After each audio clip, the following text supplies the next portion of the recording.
There's been quite a buzz about Jason, one of the main leads in the highly anticipated Grand Theft Auto 6. People are spinning theories left, right, and center, suggesting he might be an undercover cop, an agent, an ex-cop, or even someone with a military background. It's been the talk of the town ever since the first official trailer dropped. Now, I've got to warn you, what we're about to discuss might just spoil a bit of the GTA 6 storyline for you. But hey, if you've been keeping tabs on the GTA 6 grapevine, chances are you've already heard murmurs about these theories. Now, I gotta stress, folks, that as exciting as these speculations are, they're just that, speculations. Nothing set in stone. But here's the deal. There are some interesting things in Jason's outfit from certain glimpses in the trailers and Rockstar's promotional stuff that sort of fuel these speculations. They're like breadcrumbs teasing us about Jason's potential undercover identity.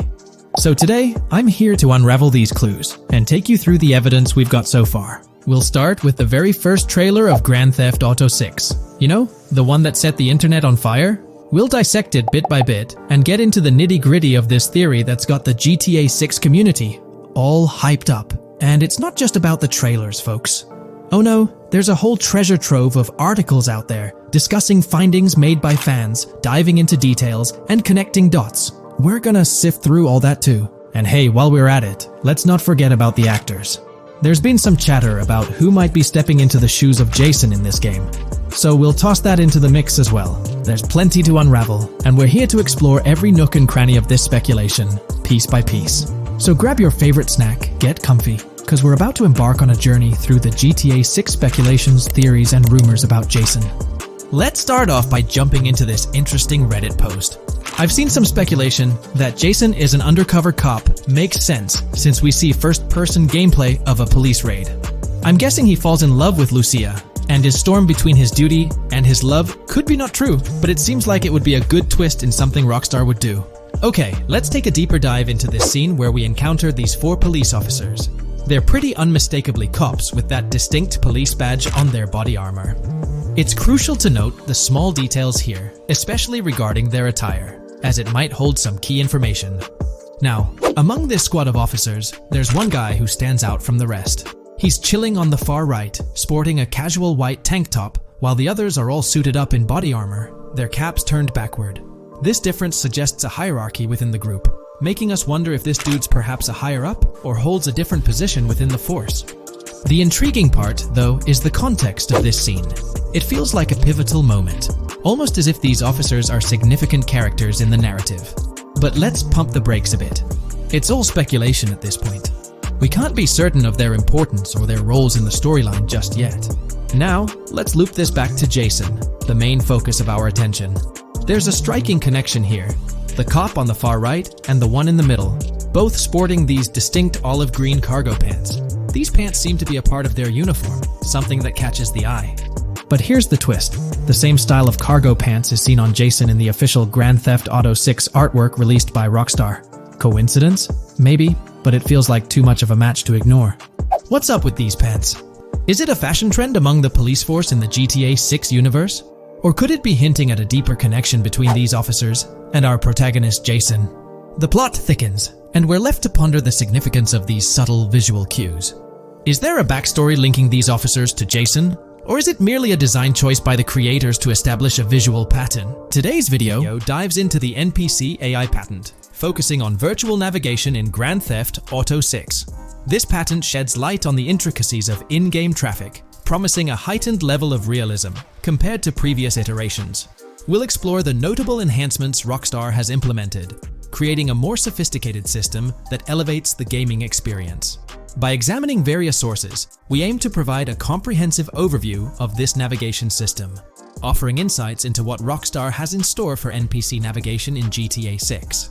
Let's delve into the details of this intriguing patent.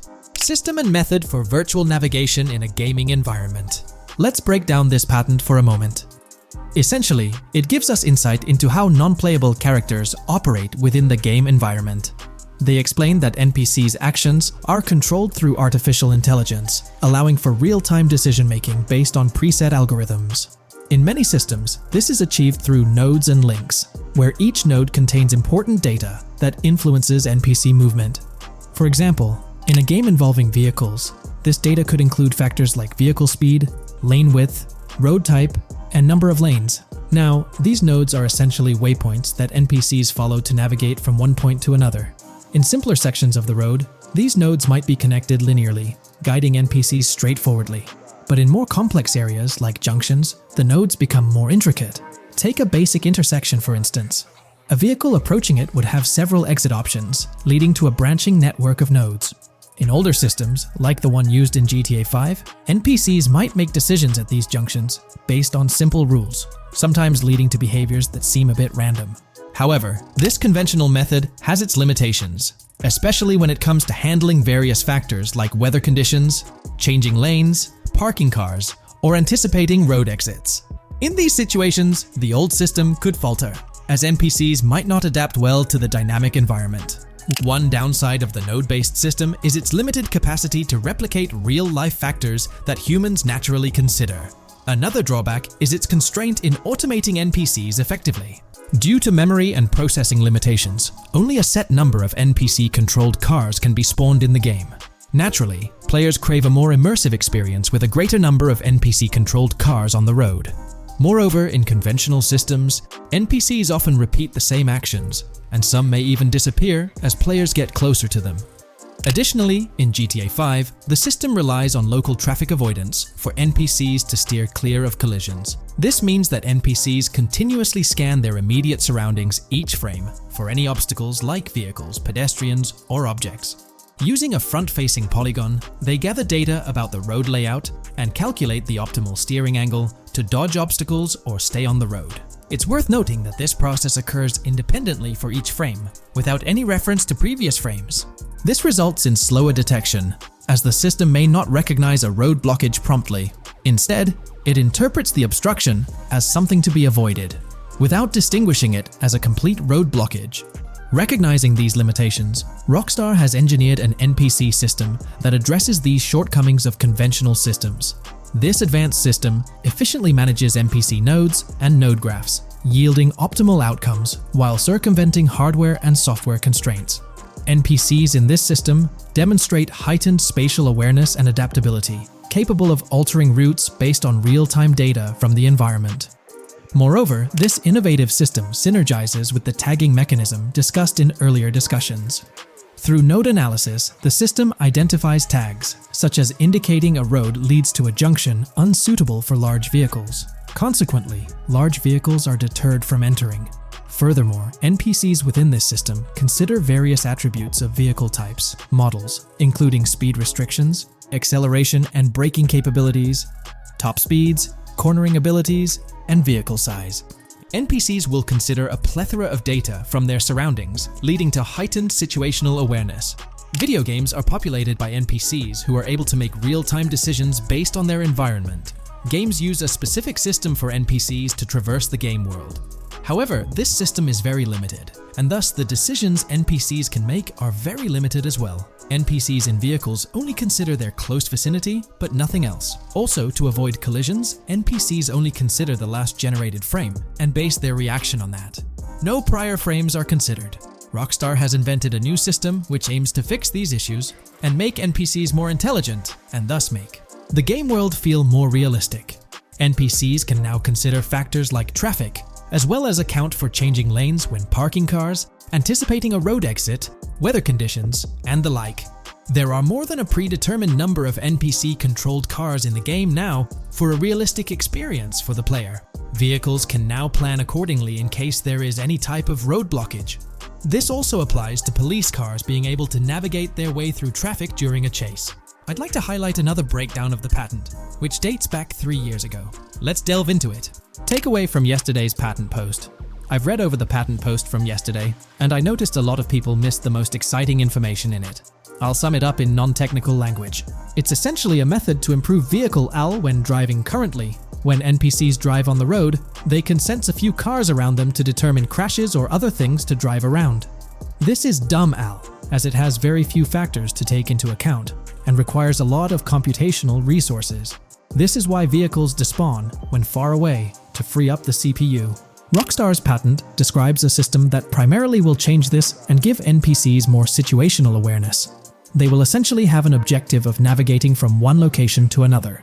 simplified, but is essential in making routines similar to RDR2, and be able to take into account other external factors.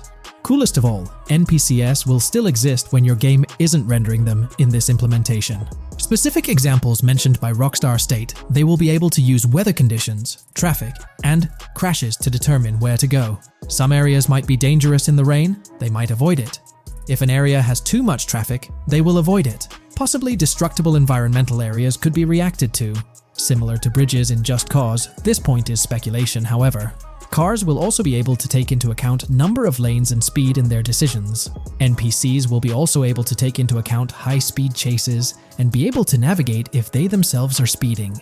There will also be other reactions that are mentioned specifically, such as changing lanes before a highway exit appears, and as Rockstar puts it, driving slower on residential-type roads, or having to perform certain maneuvers to avoid oncoming traffic on single-lane streets. The large part they also mention is this implementation uses a lot less processing power. The NPC schedules can be relayed by a central server.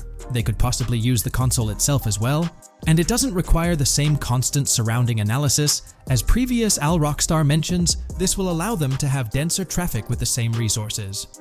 A large aim also seems to be realism. Rockstar's patent mentions realistic reactions to various factors as being the main intent. For example, NPCs will each have different driving ability levels based on the driver and the car. Essentially, each driver will have its own profile and have unique driving characteristics as well as skill level. Some might speed, others might not. Each vehicle will also affect the driving of these drivers. We're eagerly anticipating the debut of this new system in action in GTA 6. Share your thoughts in the comments section below.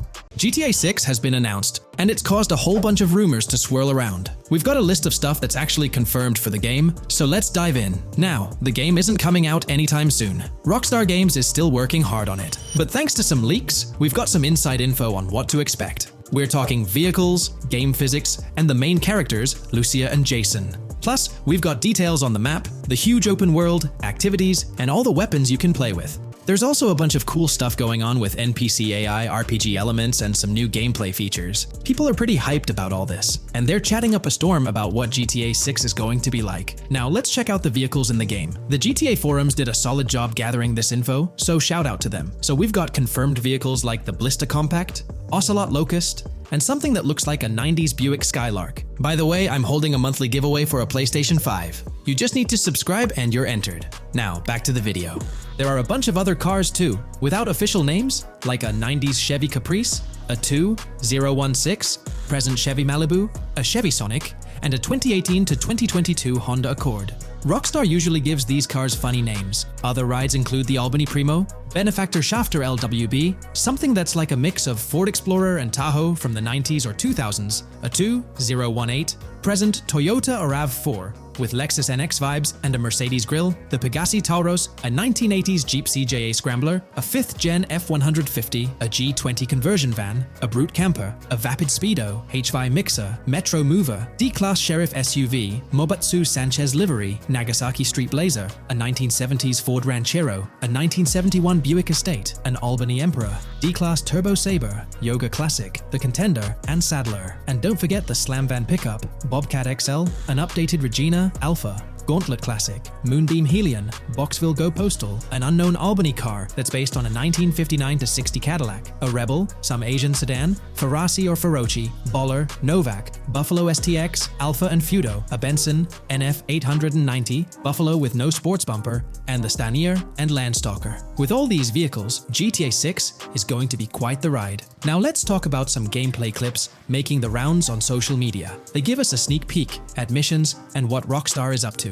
One clip shows Lucia, our main character, trying to rob a place called Hank's Waffles, a diner. In this early test, the non-player characters look kinda generic and are jokingly called dummies in the game. The NPCs react to Lucia's aggressive moves, and their animations show they're pretty freaked out, kind of like what we saw in Red Dead Redemption 2. During the robbery, Lucia can aim her gun at a hostage, giving you the choice to rob or have a face-off. Taking a hostage adds some spice to the crime.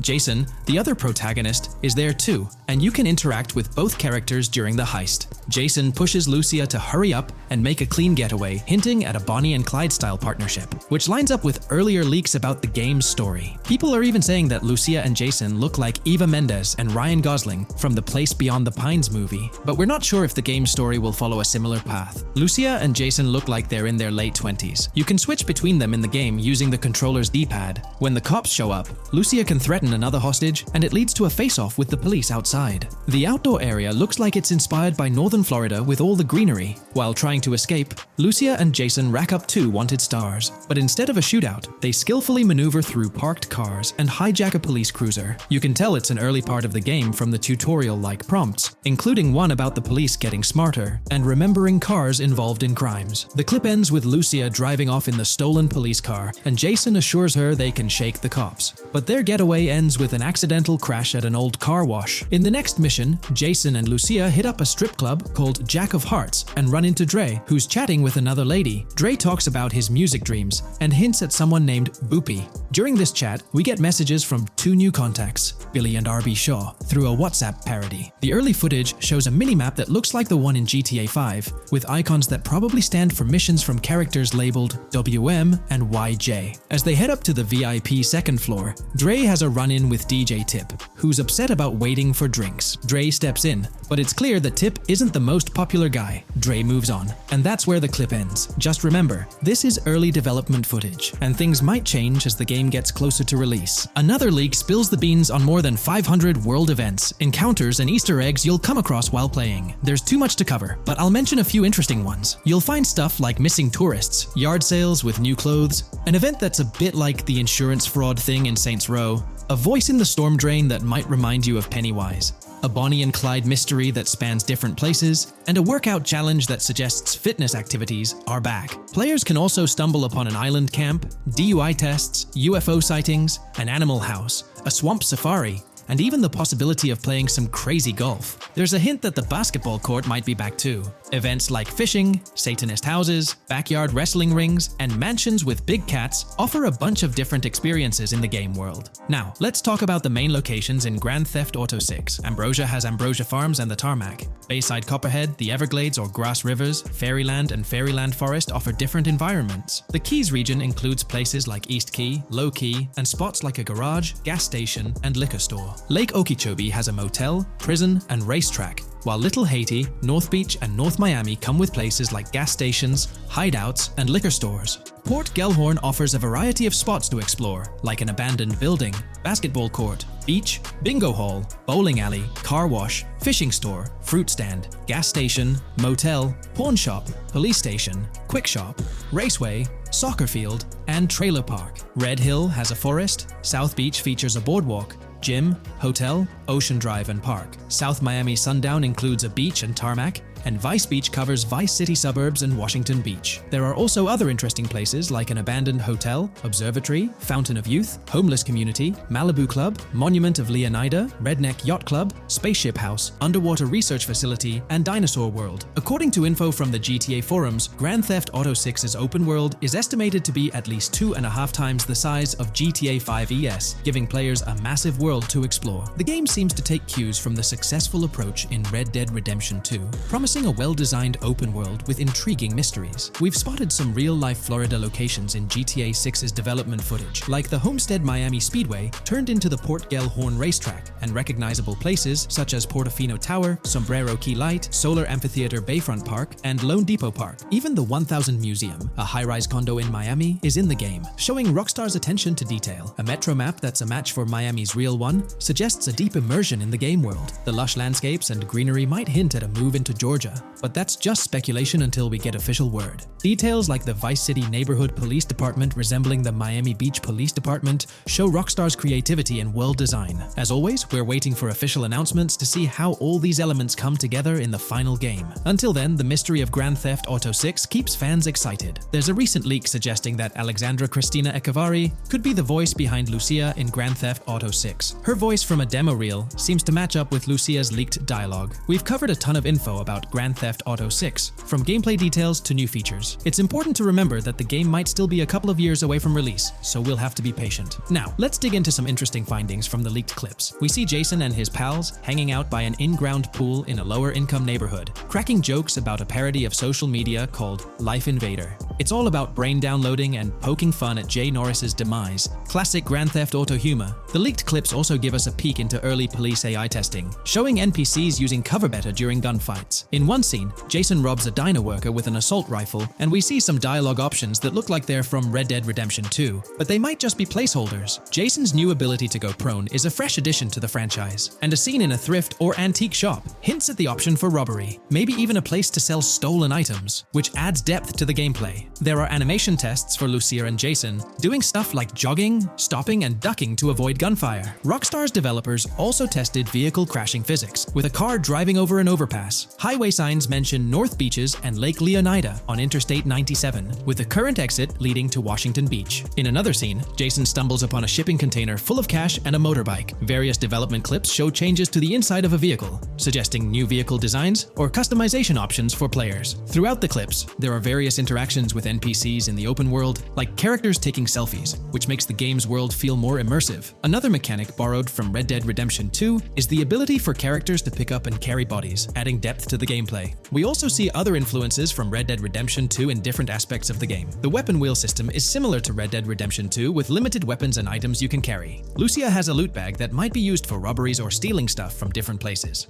The inventory system lets players hang on to health kits and other items for temporary buffs, and Jason can pick up and drop weapons from his inventory. In one scene, Jason enters a gang member's territory and takes cover behind a truck, and we see unique animations for characters reacting to getting shot. There's a mention of a jetpack that was previously leaked by Tom Henderson, and it's inside the Jack of Hearts Club. The game includes parody logos for social media like Snapchat, Instagram, and Life Invader. Characters have different hairstyles, and there are realistic details, like Lucia's bra showing under her shirt, which adds to the game's realism. A new feature is the ability for players and NPCs to hold their guns sideways, which changes things up in combat. We also see Jason doing some fancy rifle tricks in the air, and another character in a parking lot shoots at him while holding his pistol sideways. The clips mention animations like Overdose, which hints at unique actions or events in the game. There are hints of horses and horse riding mechanics, likely inspired by Red Dead Redemption 2. The open world is packed with places to explore, like motels, metro stations, restaurants, pawn shops, and supermarkets. Small details like being able to get a gumball from a quick shop machine add to the overall experience. The game adds RPG elements, like managing food, drinks, sweat, fatigue, and even taming animals, which gives players a deeper gameplay experience. There are references to mountain bike ramps and city bike rentals, promising fun cycling activities. The leaked clips talk about loads of weapons, from regular firearms like pistols, shotguns, and rifles,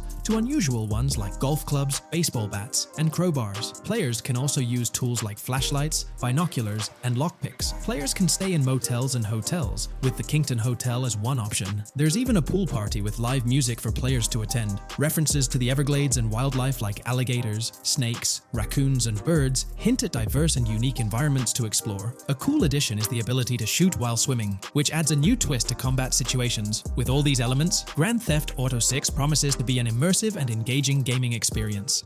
Hey, big news for all you GTA fans out there. GTA 6 is shaking things up with some major changes in the series. We've got a ton of fascinating info about the game that you absolutely need to hear. Just a heads up, the details we've got are from leaked footage online, but unfortunately we can't provide any links or show it. Nevertheless, there's a bunch of exciting stuff to discuss, like new animals, AI enhancements, RPG elements, and more. Let's jump right in. Fact 1. Excitingly, the Malibu Club and Ocean View Hotel make a return in GTA 6. Events like Lost at Sea Island Camp and Lost Plane suggest potential island scenarios akin to Guarma from a previous installment. Fact 2. While exploring, players encounter a myriad of wildlife: alligators, bears, boars, dogs, snakes, raccoons, birds, frogs, bald cats, and rodents. Symbols marking plants and toxic waste are also scattered throughout the game. Fact 3. In the game, keep an eye out for the Scarface crime scene, possibly an Easter egg paying homage to Tony Montana. There's also a murder mystery named Missing Tourists. Additionally, spots designated for campers hint at the possibility of owning a camper van in the future. Fact 4. GTA 6 offers an array of side activities, from backyard wrestling and racing to UFO events and beach bonfires. Even seemingly small actions, like picking up cans from the ground, are significant. Jason and Lucia, the main characters, possess special abilities akin to those seen in GTA 5. By the way, I'm holding a monthly giveaway for a PlayStation 5.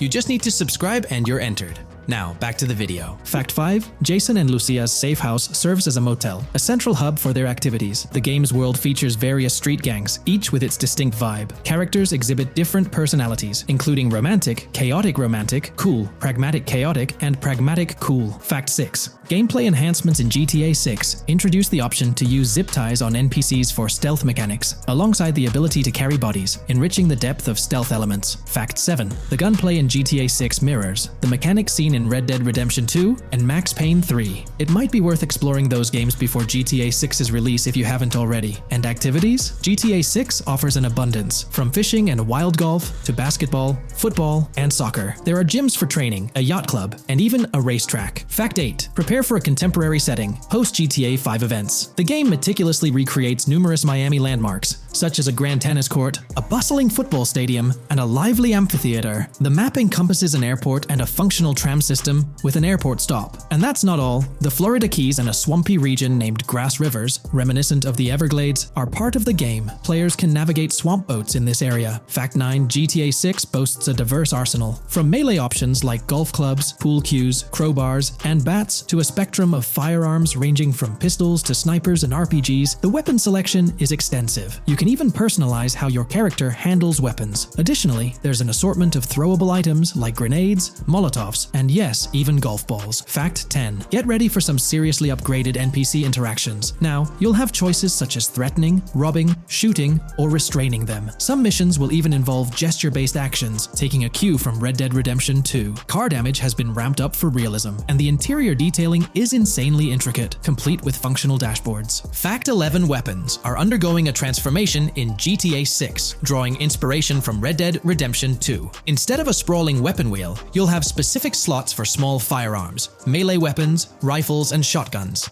No more unlimited weapons, but you can drop and pick them up along the way. Fact 12. During development, there was a glimpse of Arthur Morgan's hat, although its inclusion in the final game remains uncertain. Players now have the option to surrender to the police during a heist, introducing a thrilling twist. Police response time has been revamped to feel more authentic, featuring a timer that varies based on the severity of the crime. Murder gets a quicker response than robbery. GTA 6 caps the maximum wanted level at 5 stars, and a 6-star level seems highly unlikely in the current gameplay. Fact 13. Let's focus on the characters. GTA 6 introduces us to two main protagonists, Jason, portrayed by Brian Zampella, and Lucia, played by Alexandra C. Echevarri, marking the franchise's first playable female character. You can seamlessly switch between them, and they also happen to be a couple, drawing inspiration from the legendary duo Bonnie and Clyde. Fact 14. Clothing in the game behaves in a remarkably realistic manner. You can accessorize with items like sunglasses, watches, wristbands, and hats, each with various wear styles. The attention to detail is impressive, with sweat, dirt, and wrinkles adding to the overall realism. Fact 15. Internally referred to as Project Americas, GTA 6 had a codename during its development, akin to GTA 5, Rush, and Red Dead Redemption 2, Bonnier. Originally, the plan was for a larger map encompassing North and South America, but Rockstar's approach changes scaled it down. Nonetheless, the game promises to deliver a memorable experience with its features and diverse locations. Fact 16. The game incorporates RPG elements like weight and muscle management, highlighted in the Spool Couple Workout Challenge. Leaked footage revealed Jason and Lucia's apartments. For instance, Jason's place includes a bathtub for in-game baths. Fact 17. Rockstar plans to continuously introduce new missions and cities post GTA 6's launch. Whether this expansion is for online or story mode remains unclarified. Expect an enhanced cover system, surpassing what we've seen in other Rockstar games. Fact 18. Don't overlook the Kingston Hotel. It's a bustling spot with pool parties and live music, adding vibrancy to GTA 6's world. Fact 19. A significant enhancement in GTA 6 revolves around NPC behavior. NPCs come in varied sizes and shapes, and their reactions feel incredibly authentic. Wave a gun around and nearby folks might understandably panic. The game also features an intricate injury system, including concussions. Fact 20. Now, let's delve into the stunning visuals and exciting new features. Characters will naturally grow facial hair over time in GTA 6. Moreover, the game world will introduce a social platform called WhatsUp, resembling a playful version of WhatsApp. Excitingly for fans, spoof versions of social media platforms like Life Invader, Facebook, Bleeder, Twitter, and Snapmatic, Instagram are making a comeback. Fact 21. Let's focus on our main characters, Jason and Lucia, each with their own inventory and a shared one. Your inventory can hold a variety of items like wine, soda, and fruit. Additionally, there's a duffel bag system facilitating easy transportation of supplies and weapons. Fact 22. Rockstar approaches storytelling in GTA 6 with greater caution, avoiding offensive jokes, and being considerate about groups that might feel targeted. The narrative unfolds through chapters, akin to Red Dead Redemption 2's structure. Fact 23. Robberies take center stage in GTA 6, spanning from significant heists to smaller scores. There are easy scores like targeting bingo body shops, burnout skirts at Cafe Caraway, clothing stores, food trucks, massage parlors, and more. Moreover, the inclusion of robbing shipping containers elevates the thrill to a whole new level. Fact 24. Gameplay takes a significant leap. For the first time in GTA, players can crouch and go prone, introducing tactical elements. RPG elements also come into play, hinting at hunger mechanics and animal interactions, expanding the game's depth. Fact 25. GTA 6's map officially surpasses the size of GTA 5. This time the spotlight is on Vice City, an area inspired by Miami and its surroundings, offering players a vast and diverse landscape. There's even a lake featured in one of the videos, hinting at a significant part of Florida being included in the game. Fact 26. Hold tight, the jetpack makes its return. Shooting from cars is also part of the thrill, adding an extra layer of excitement. And brace yourself. GTA 6 introduces 18 brand new vehicles to the franchise. Fact 27. In GTA 6, players will encounter various events, including random muggings and NPC-hosted yard sales. There are hints at riding events, which could potentially mean horse riding, possibly involving the Red Dead Redemption 2 team. Fact 28. Police AI has undergone significant improvements compared to the previous game. Instead of blindly rushing in, they exhibit more realistic and intelligent behavior. If you commit a crime and escape in a vehicle, cops will note down the specific vehicle and license plate, making evasion more challenging. Fact 29. Let's delve into the notable emphasis on indoor locations in GTA 6. There's a plethora of diverse interiors to explore. Motels, hotels, restaurants, pawn shops, supermarkets, fast food joints, gun stores, shooting ranges, and the Vice City metro station. Moreover, they've added functional elevators to enhance the immersive experience. Interestingly, there's a risk of players getting banned from stores, adding an intriguing dimension to the gameplay. Fact 30. New arsenal alert. The spear gun makes its debut, allowing players to shoot underwater spears at their targets. Moreover, there's an array of gear at your disposal, such as binoculars, cut-off tools, flashlights, immobilizer bypasses, slim jims, USB drives, tasers, zip ties, and auto dialers.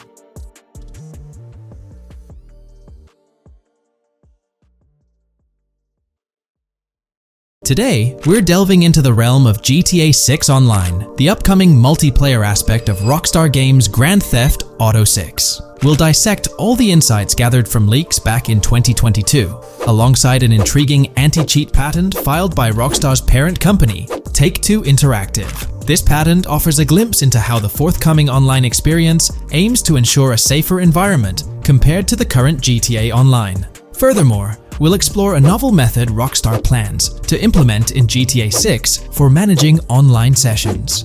This innovation promises to infuse the expansive world of GTA 6 with a livelier atmosphere, enriching the player's immersion in its intricacies. Undoubtedly, GTA Online stands as a titan in the realm of multiplayer gaming. Its enduring popularity has significantly contributed to the ongoing success of GTA 5 over the past 11 years. This success owes much to Rockstar's astute strategy, crafting a robust core game with GTA 5 and then supplementing it with regular content updates for the online segment. By continually introducing new weapons, vehicles, and attire, Rockstar keeps players engaged and motivated to accumulate in-game currency. As we eagerly anticipate the official unveiling of GTA 6, players are hopeful that it will address prevalent issues plaguing the current iteration. Chief among these concerns is the rampant presence of modders and cheaters, whose actions not only disrupt gameplay, but also pose security risks by unlawfully accessing personal data. To tackle this issue, Rockstar has devised a fresh approach set to debut in GTA 6. This method aims to bolster the game's security measures. The patent responsible for this enhancement is titled Method and Apparatus for Preventing Cheating in a Video Game Environment by Providing Obfuscated Game Variables. Filed by Take-Two Interactive, Rockstar's parent company, In 2019, this patent outlines a system and method aimed at curbing cheating within video game environments. By disguising game variables in memory, the patent seeks to thwart attempts by players to monitor and manipulate values such as health, ammunition, and in-game currency for unfair advantages. Traditionally, developers combat such exploits by encrypting, coding, or obfuscating the location of these values, alongside implementing integrity checks to detect unauthorized modifications. However, these methods have drawbacks, as they often impact game performance and inadvertently expose variable locations to savvy attackers. Rockstar's innovation lies in masking the whereabouts of these variables, offering a more robust defense against cheating in GTA 6's online. I won't delve into the technical intricacies, but essentially, Rockstar employs a clever and seemingly straightforward technique to conceal these values. This makes it considerably tougher for attackers to pinpoint their locations. While the concept of masking values may seem straightforward, its effectiveness in bolstering stability and enhancing security for the future online segment is paramount. Moving forward, let's turn our attention to the next patent, titled System and Method for Session Management in a Multiplayer Network Gaming Environment. Filed by T2 Interactive in 2021, this patent addresses disclosed are systems and methods for session management. The disclosed system allows for seamless merging and splitting of network sessions in a multiplayer network gaming environment. Seamless session management allows dynamic movement of players in a virtual world during gameplay without unnecessary loading and/or stalling. As the players in the virtual world move around, the management of active game sessions can be improved to affect a more realistic perceived population. In this patent, Rockstar highlights the crucial role of online components in the success of many games, citing GTA Online as an example. They emphasize the challenges of managing network technology and resources to create a vibrant virtual world. Traditional MMO games often face limitations in session management, with some opting for single sessions that may restrict the depth of content due to increasing player counts. Others utilize multiple sessions, which can hinder feasibility, especially in peer-to-peer exchanges like in GTA Online. To address these issues, Rockstar has developed a pioneering system for seamless session management. This innovative approach enables fluid splitting and merging of network sessions, allowing for a more immersive virtual world free from hardware and software constraints. Allowing players from different sessions, but in the same virtual area of the map, for example, to be merged into a single session. This allows players from previously different sessions to come across one another, thereby making the virtual world seem more populated. As an additional advantage, seamless session merging handles many network failures silently. In prior art systems, a player who loses network connectivity can be kicked out of a session and may not be able to rejoin because they are in a session by themselves. However, the Session Management System 100 allows for a disconnected player to exist in a session by themselves for a predetermined period before they are reconnected to the remaining players in the session or can be joined with another session. The method begins with monitoring a triggering event. In some embodiments, the triggering event defines when to merge two sessions or split a single session. For example, when the object, virtual players, are in the same session, move physically apart from another, the object by a predetermined virtual distance, this triggers the session management system to split the session into two different sessions. Likewise, if objects from two different sessions are within a predetermined virtual distance from one another, the session management system and merge the sessions to allow interaction between objects of the respective sessions. Other instances of monitored triggering events encompass various player and object actions, including changes in position or visibility, player entries and exits from the virtual world, and game-related activities like mission completions or tutorial beginnings. Rockstar's solution ensures seamless management of these events, preventing inconsistencies such as duplicated objects during session transitions. This approach accounts for factors like virtual geography, team management, networking resources, and social relationships to maintain continuity across sessions. For example, once a session is split, there can be two sessions, each with their own distinct copy of an object. Avoiding this split can avoid players that intentionally duplicate valuable objects to exploit virtual game economics.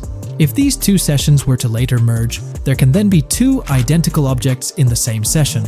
In this manner, the session management system advantageously avoids object duplication when two players are merged following a split. I trust that I've conveyed this information clearly. The implementation of this new system in GTA 6 promises to enhance the game's atmosphere, ensuring a more bustling world while maintaining a high level of detail throughout. Now, let's delve into what we've learned about GTA Online from the leaks of 2022. Multiplayer. In the bottom left in one of the clips, one can see there are 2 players in a 30-player lobby. This is because there are 2 slots for spectators, similar to GTA Online and Red Dead Online. There is also a reference to the script host.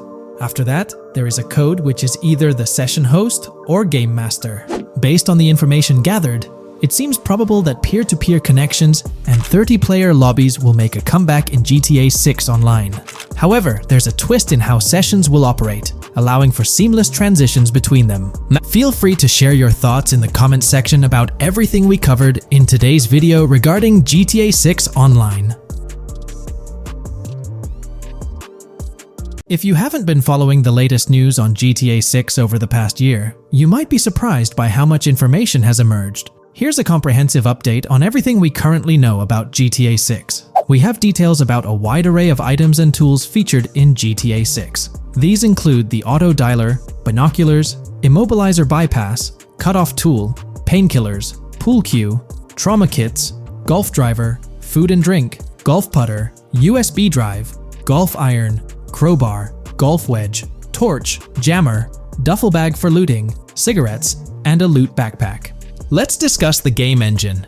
Developers have made significant enhancements to the Euphoria physics engine, improving ragdoll physics and overall game mechanics compared to GTA 5. Now let's discuss the multiplayer aspect. In a leaked clip from GTA 6, we observed a multiplayer session with a player count. This suggests there were 2 players present in the lobby, out of a maximum capacity of 32 slots. This mirrors the setup seen in Red Dead Online and GTA Online, where the capacity is stated as 32, but practically accommodates 30 players plus 2 spots reserved for spectators.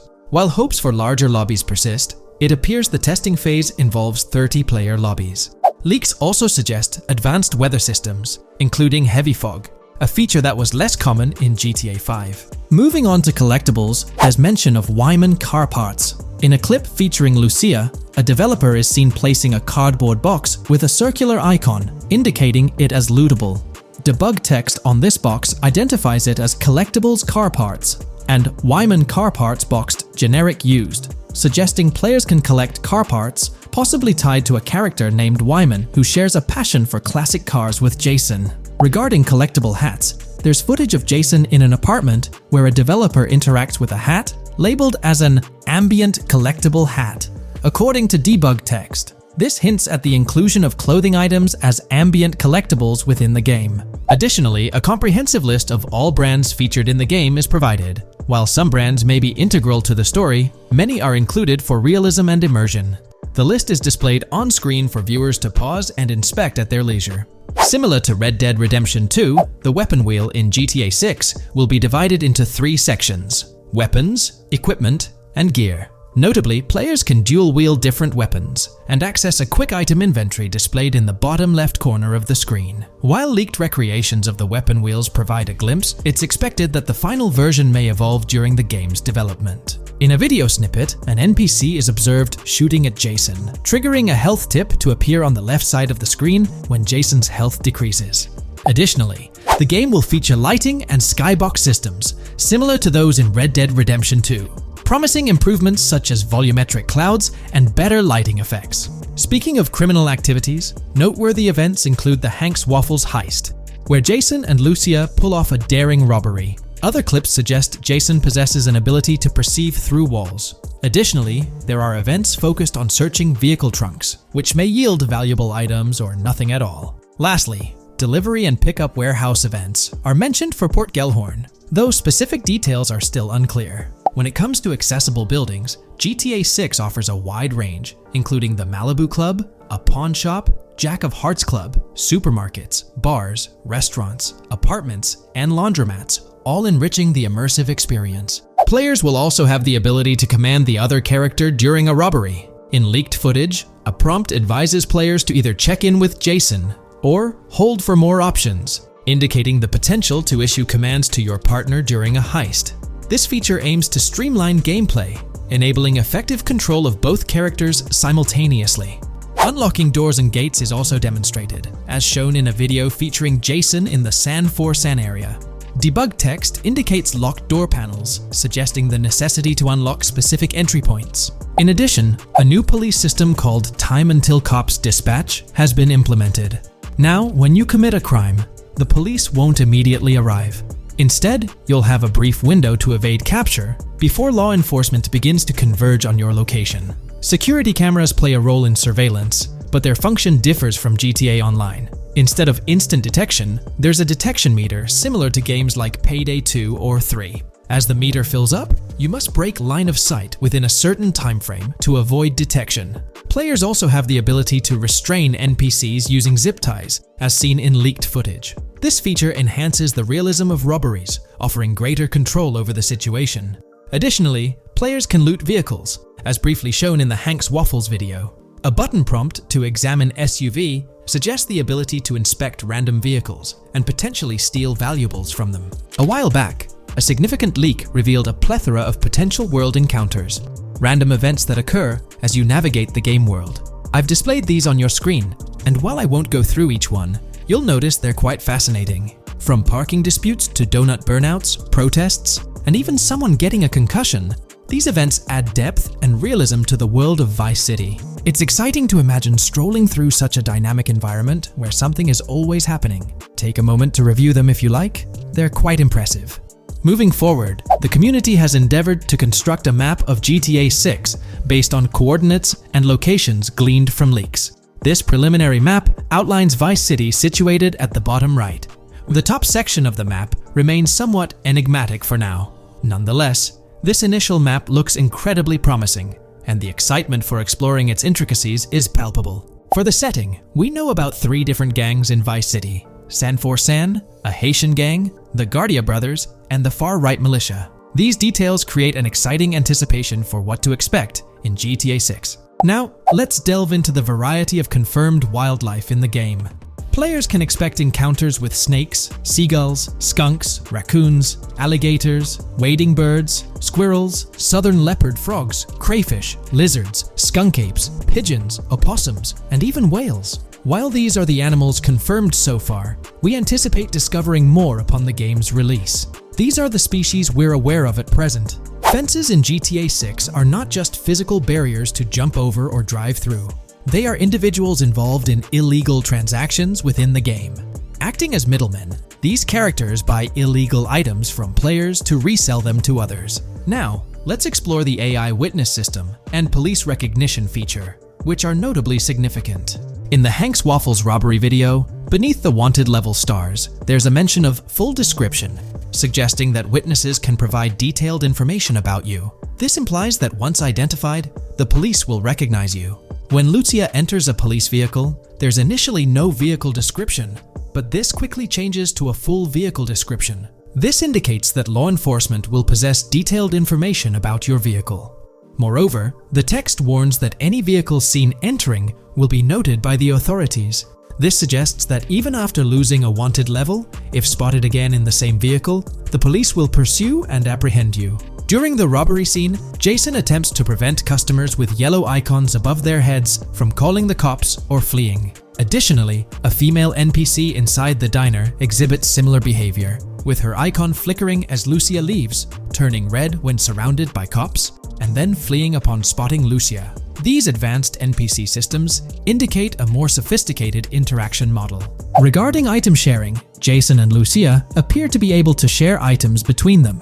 For instance, in one clip, Jason steals items from containers, keeping some for himself while sharing others. Regarding sound design, it's no surprise that GTA 6 will feature more realistic soundscapes. Weapon sounds are crisper and more authentic, with increased volume for a more immersive experience. The impact of bodies hitting the floor will have a deeper thud, creating a more visceral effect. Police sirens will reverberate off buildings and environmental elements more realistically. while the sound of items will vary depending on the surroundings. For instance, if you're in a shipping container, sounds will echo more, adding depth to the auditory experience. Overall, these sound enhancements aim to emulate real-life scenarios more accurately, contributing to the game's realism. Moving on, we have an extensive list of every confirmed vehicle slated to appear in GTA 6, sourced from both the game files and leaks. I covered these in detail in a previous video, so I won't repeat them here. However, I've provided them on your screen for your reference. If you're interested in exploring the full list yourself, you can find them on page 30 of the document. The game features improved vehicle damage and handling, as seen in clips where crashes result in realistic effects, like splitting front fenders and bending car hoods. Furthermore, car interiors now include a functional GPS and waypoint system, enhancing immersion, especially in first-person driving. Players also have the option to enter a car from the passenger seat, adding a touch of realism to gameplay. These details highlight GTA 6's commitment to intricate design elements, evident in its meticulous attention to detail throughout the game.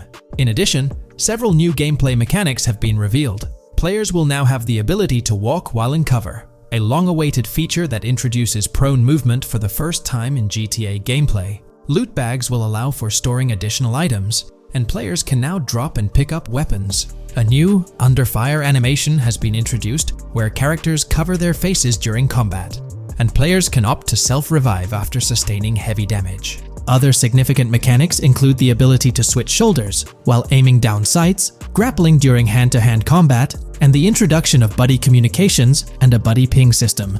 This system, likely shared between protagonists Jason and Lucia, remains intriguing, with its full functionality yet to be revealed. Additionally, a new cover mode has been introduced, altering the way shooting from car windows is executed. Characters will now fully lean out of windows, enabling full 360-degree shooting. Furthermore, a new ability system has been introduced, potentially exclusive to Jason, allowing for a form of wall perception. Whether Lucia will possess this ability remains uncertain. Players can also interact with a greater variety of objects and NPCs, engaging in actions such as carrying bodies, committing robberies, issuing threats, and conversing during criminal activities. Moreover, the ability to pick up additional items, such as beer bottles and cans, enhances the overall gameplay experience. Let's explore some of the exciting new gameplay systems. Firstly, there's the introduction of money laundering, hinted at during the Hank's Waffles robbery. An icon found near the car wash property featured a washing machine with a dollar sign, suggesting potential opportunities for money laundering. This implies that players may be able to purchase properties with the intent of laundering money, although specific details on mechanics remain undisclosed. Nevertheless, it appears players will once again have the option to acquire certain types of businesses for illicit activities. Additionally, there's a confirmed lineup of weapons, which includes a rocket launcher, assault rifle, baseball bat, polymer pistol, knife, bolt-action sniper rifle, Molotov cocktail, spear gun, which is intriguing, smoke grenade, compact SMG, flashbang, micro SMG, sniper rifle, heavy machine gun, auto rifle, and pump-action shotgun.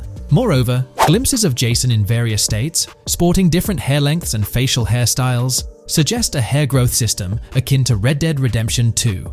This feature seems highly likely given the game's lineage. In terms of sustenance, players can consume items directly from their inventory. In a scene at a gas station, Jason adds wine, soda, and fruit to his inventory, highlighting the ability to eat and drink on the go, akin to mechanics seen in Red Dead and GTA Online. In GTA 6, you can expect to encounter raccoons rummaging through trash cans and stealing food bags. This is evidenced in the game files, which document 3 world events: raccoon climbing out of garbage, raccoon rummaging through trash, and raccoon stealing food. While there are numerous intricate details to explore, we've uncovered a multitude of confirmed locations spread across Vice City and its surrounding areas. Naturally, Vice City serves as the central hub, encompassing neighborhoods such as Edgewater, North Vice City, Rock Ridge, Little Haiti, Vice Beach, South Beach, Washington Beach, and Key Biscayne. Additionally, there's Port Gellhorn, which appears to be a distinct city akin to Sandy Shores or Paleto Bay from previous games.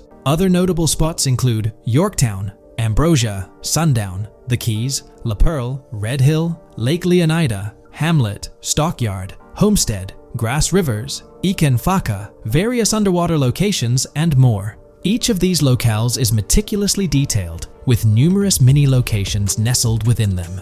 It's remarkable how much information we already have about the game's expansive geography. In GTA 6, if your character sustains injuries, health will regenerate slowly over time. To expedite recovery, you can access the weapon wheel and utilize a healing item. Unlike GTA 5, where health only regenerates up to 50% naturally and requires snacks for full recovery, GTA 6 appears to allow for natural regeneration to full health, albeit at a slower rate. While not officially confirmed, it's implied that using a medical item will accelerate this healing process. Regarding open-world activities, there are 7 confirmed activities thus far: dice, golf, fishing, races, adventuring, shipments, and delivery van events. A video showcases a delivery van event near the industrial area of Port Gellhorn, featuring active security cameras that add complexity to potential heists. 2 distinct event types mentioned in the events list are Pragmatic Cool and Chaotic Romantic, introducing a new event type called Cop Trap, strategically placed in various locations across the map. The confirmed locations are displayed on your screen, indicating that law enforcement will deploy different tactics to apprehend you. Next, let's explore the array of new features spanning 2 full pages. Firstly, an enhanced AI system is showcased in a video, where enemy AI targets Lucia once she turns around. These adversaries demonstrate improved decision-making, adapting their shooting tactics dynamically based on the situation. Notably, they adjust their positioning relative to nearby objects, aiming to avoid frustrating head-glitching tactics. Additionally, they display more tactical behaviors, such as lowering their profile during reloads and employing lateral strafing while firing. NPC behavior has also undergone enhancements, with AI groups no longer wandering individually, but moving in clusters, reminiscent of the dynamics seen in Red Dead Redemption 2. This is evident in a video where Lucia encounters a group of tourists engaged in conversation as they pass by. This enriches pedestrian interactions beyond the independent roaming seen in GTA 5, now featuring diverse groups and even couples strolling together, enhancing the game's realism. A new gameplay feature allows players to surrender to the police during a robbery, introducing an intriguing dynamic with consequences yet to be fully revealed. Additionally, players can purchase gumballs from vending machines, potentially serving as a health boost, although specific effects remain speculative. Similar to GTA 5, your character's attire will accumulate dirt over time, adding a layer of realism.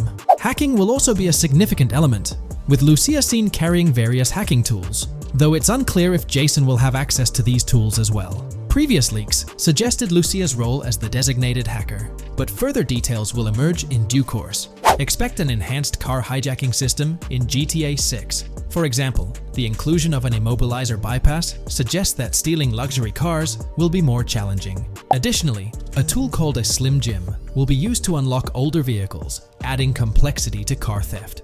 Moreover, events such as Steal Car in Progress and Steal Car Fail indicate potential complications during vehicle theft. Events like Carjacking Cat and Carjacking Advanced AI suggest further intricacies in vehicle-related activities. Finally, the document concludes with approximately 20 pages detailing locations found in leaks that correspond to real-world locales in Miami. This inclusion underscores the meticulous efforts put into crafting a rich and immersive game world. In today's video, we'll delve into the most recent iteration of the GTA 6 mapping endeavor. We'll explore the freshest alterations introduced to the map, including newly incorporated locales and adjusted road placements. Additionally, we'll examine some intriguing revelations stemming from the inaugural official trailer, such as the appearance of a swordfish. Furthermore, we aim to tackle one of the pivotal queries surrounding GTA 6, the extent of Rockstar's intention to amalgamate multiple states into the fictional entity of Leonida. We'll sift through all available clues, encompassing leaks and insights from the initial trailer, to shed light on the potential inclusion of Georgia in the game. Let's kick off by scrutinizing the latest rendition of the GTA 6 mapping endeavor. This most recent update, which debuted just a few hours ago, represents the pinnacle of this extensive fan-driven mapping project. Here's a peek at the current state of the GTA 6 map. We've got Vice City and Port Gellhorn in the mix, with tweaks made to both cities, along with some other spots on the map. Keep an eye out for changes like the prison from the opening shot and the Gator Keys. To kick things off, there's a fresh addition to Vice City known as Waning Sands. While details about this neighborhood are mostly speculative at this point, it's believed to be the setting for a pivotal scene from the trailer. You know, the one where Jason and Lucia dodge past a few police officers in their getaway vehicle. In this vicinity, you'll find the Evergreen Mall Center, prominently featured at the start of the scene. Keep an eye out for a sign on the right side of the frame, showcasing various stores set to be part of this plaza. In a recent mapping video, there was some speculation about whether this plaza would be fully accessible. While only part of the name MLE is visible at the top of the sign, it seems the mapping community is also leaning towards it being called Evergreen MLE. However, the exact location of the MLE within the plaza is still up for speculation. Notice how the buildings on the map are marked in red? Well, there are a few other speculative additions to Waning Sands. These include a gas station, Sailbolt K condos, and Cricket Club condos. Here's what we're using as a reference. You can catch a glimpse of the gas station roof along with other nearby buildings. In a previous video, we floated the idea that this could be Topgolf in Dalal, Florida. However, it seems unlikely now since the placement doesn't quite line up. But hey, let's hold off judgment until we know more. Now, let's talk about some updates in the positioning of various elements. The placement of several buildings, basements, speculative roads, metro, rail, crosstown, downtown, and Brickell has been tweaked. We're using yellow and purple lines to show the speculative metro and railway in Vice City. The metro system has seen some significant enhancements, especially in its connectivity to Vice City International Airport and the area between Crosstown and Brickell. The buildings in this vicinity have also been reorganized to more closely resemble their real-life counterparts. Speculative roads and highways have been adjusted to better fit the new placements. We've also made slight adjustments to the rotation of the prison from the opening scene with Luke to align with new evidence. Additionally, we've fine-tuned the positions of some trailer markers in the stockyard area, such as those for the car meet in Windwood and the bikers in Little Haiti. In terms of location changes, Leaf Links from the previous map version has been moved to Virginia Key, meaning earlier speculations regarding Leaf Links are no longer applicable. Furthermore, based on new radar map evidence, the shape of Picnic Island has been altered. Heading down south, you'll notice that Hamlet is no longer labeled as such. Instead, it's reverted to its real-life name, Homestead. This change suggests that Hamlet might be situated elsewhere in the game. Now, shifting our focus to Port Gellhorn, the other major city on the map, it's also undergone some updates. We've added more speculative details for the area across the body of water on the other side of Buer Bridge, incorporating new evidence into the mix. So, to sum up, those are the latest updates to the GTA 6 mapping project. Before we wrap up, let's delve into an interesting discovery from the first official trailer. I'm not into fishing, but I noticed this in the trailer, and my first thought was a swordfish, but I could be wrong. Is anyone who knows more about fishing able to confirm? Let me know what you all think this is. Well, that's quite an intriguing find. Personally, it seems like a house decoration to me, but I'm eager to hear your thoughts in the comments below. In the next part of this video, we'll tackle the question about Georgia. On display in the leaks and backed up by inside journalists, the game will feature a plethora of locations that focus on Miami and the surrounding areas. The two main locations of the game are Vice City, based on Miami, and Port Gellhorn, which lifts direct locations from Panama City. As well as this, it seems Rockstar have brought down and featured locations from Georgia, including a prison and mountain ranges not present in real-world Florida. I'm curious, do you think Georgia will make an appearance in GTA 6? Let's examine the evidence we have so far. There have been some recent findings, so let's kick off by checking out this Reddit post. Georgia evidence. In the leaks, there's a mention of canyon etchings, along with the other ambient events, which I thought couldn't be in or based in Florida. The nearest canyon to Florida is Providence Canyon State Park in Georgia, and is only 2.5 hours away from Florida. This also may explain Red Hill Forest and the testing of Scree Hills in the leaks. There's also a couple mountains or large hills seen in the trailer. The first looks more like a large hill in North Florida, probably for hill climbing, but the second one at the end of the trailer looks like a Georgia mountain, like the one seen in the leaks. First off, this individual is discussing a clip from the leaks, where a developer is seen firing an assault rifle at a vehicle while Lucia is in the background. They've noted several ramps in the clip, suggesting developers use them to test vehicles on different slopes. The clip also shows various types of ramps listed, including MTB ramps, hill climb, mud drag, Scree Hill, mud drag string, and crash tests, as well as MX tracks. The speculation is that Rockstar might have been testing the Scree Hill due to its resemblance to locations in Georgia. Additionally, two shots from the trailer show hills, one at the 59-second mark where someone jumps on a table, causing it to break, revealing multiple cars ascending a steep hill in the background, and another in the final shot, where Lucia kicks down the door to a convenience store, showing another hill or mountain through the window. Let's delve into the comments and see what the community thinks about these hills. Are there similar hills in Florida? Or has Rockstar taken some creative liberties and introduced hills from Georgia? Ekanfinaka is a place in the game, shown by the leaks. And Ekanfinaka is literally the old name for a swamp in southern Georgia. Not to mention we saw a big hill, small mountain. I've lived in Florida for a long time. There are no hills, anything like that in the state. Northern Florida has some hills, but nothing like that at all. The hill in the leaks resembles the Blue Ridge in northern Georgia. It's a fictional state. It could be a collection of features from 4 or 5 states for all we know. 2 hours outside of Florida is hardly breaking the concept.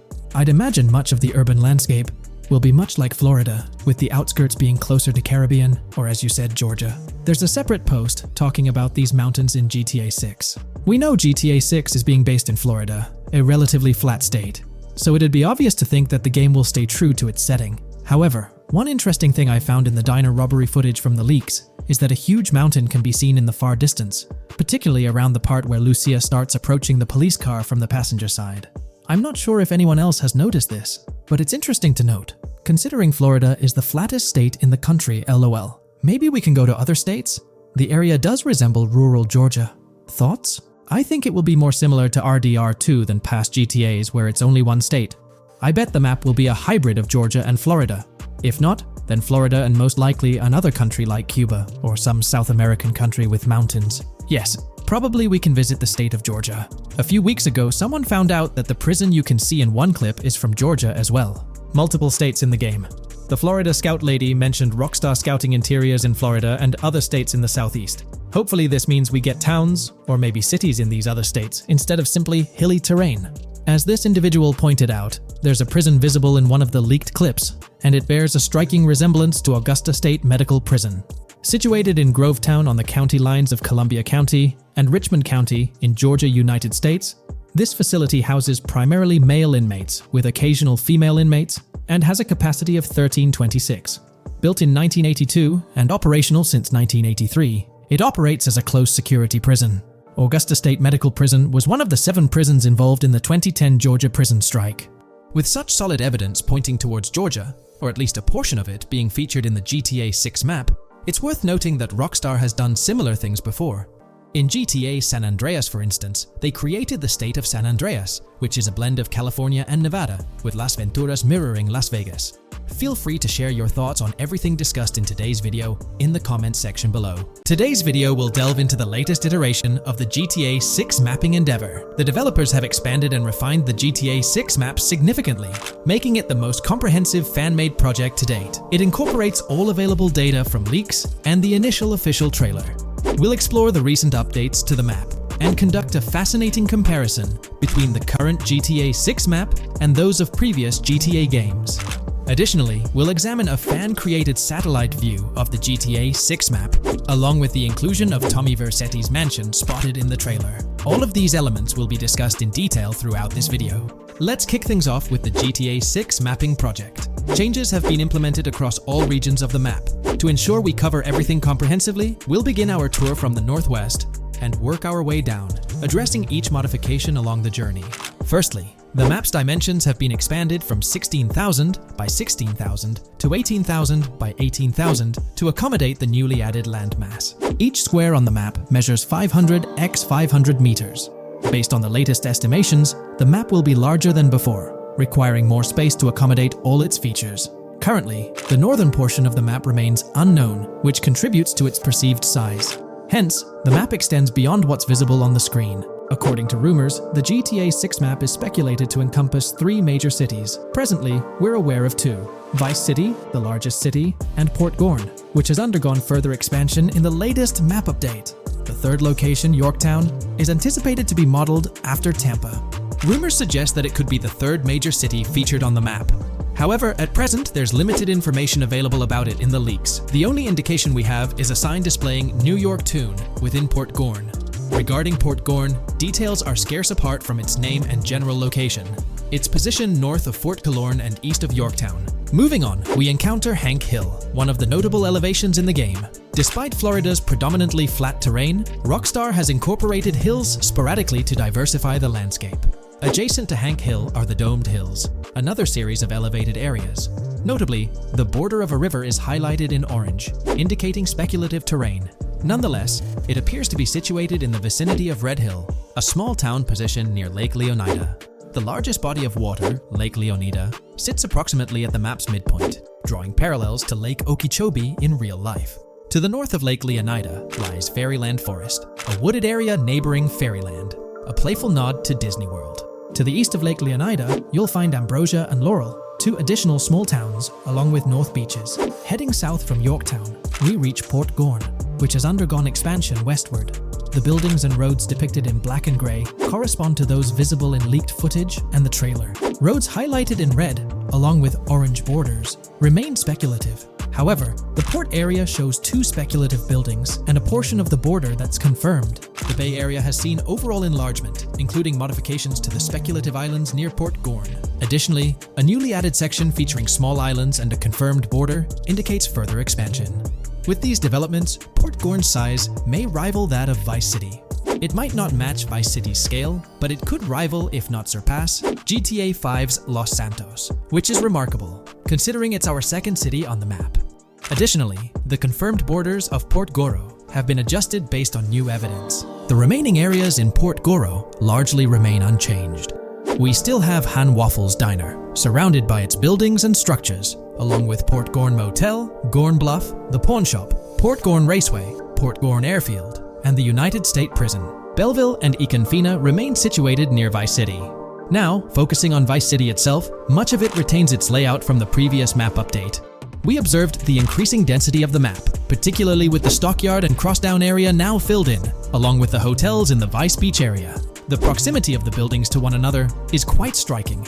Additionally, the buildings on Pelican Harbor Island remain consistent with the previous update. However, there's been a recent discovery. I'd appreciate your thoughts on this matter in the comments below, as it could potentially be significant if confirmed. According to this viewer, they claim to have identified Tommy Vercetti's mansion in the trailer. They're referring to this specific mansion situated on the middle island, directly behind the enormous yacht.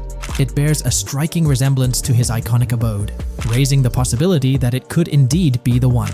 However, it's challenging to make a definitive judgment, since it's nighttime in the footage. It could simply resemble it, but it's difficult to confirm. Nevertheless, it would be fantastic if it indeed makes a return in the game.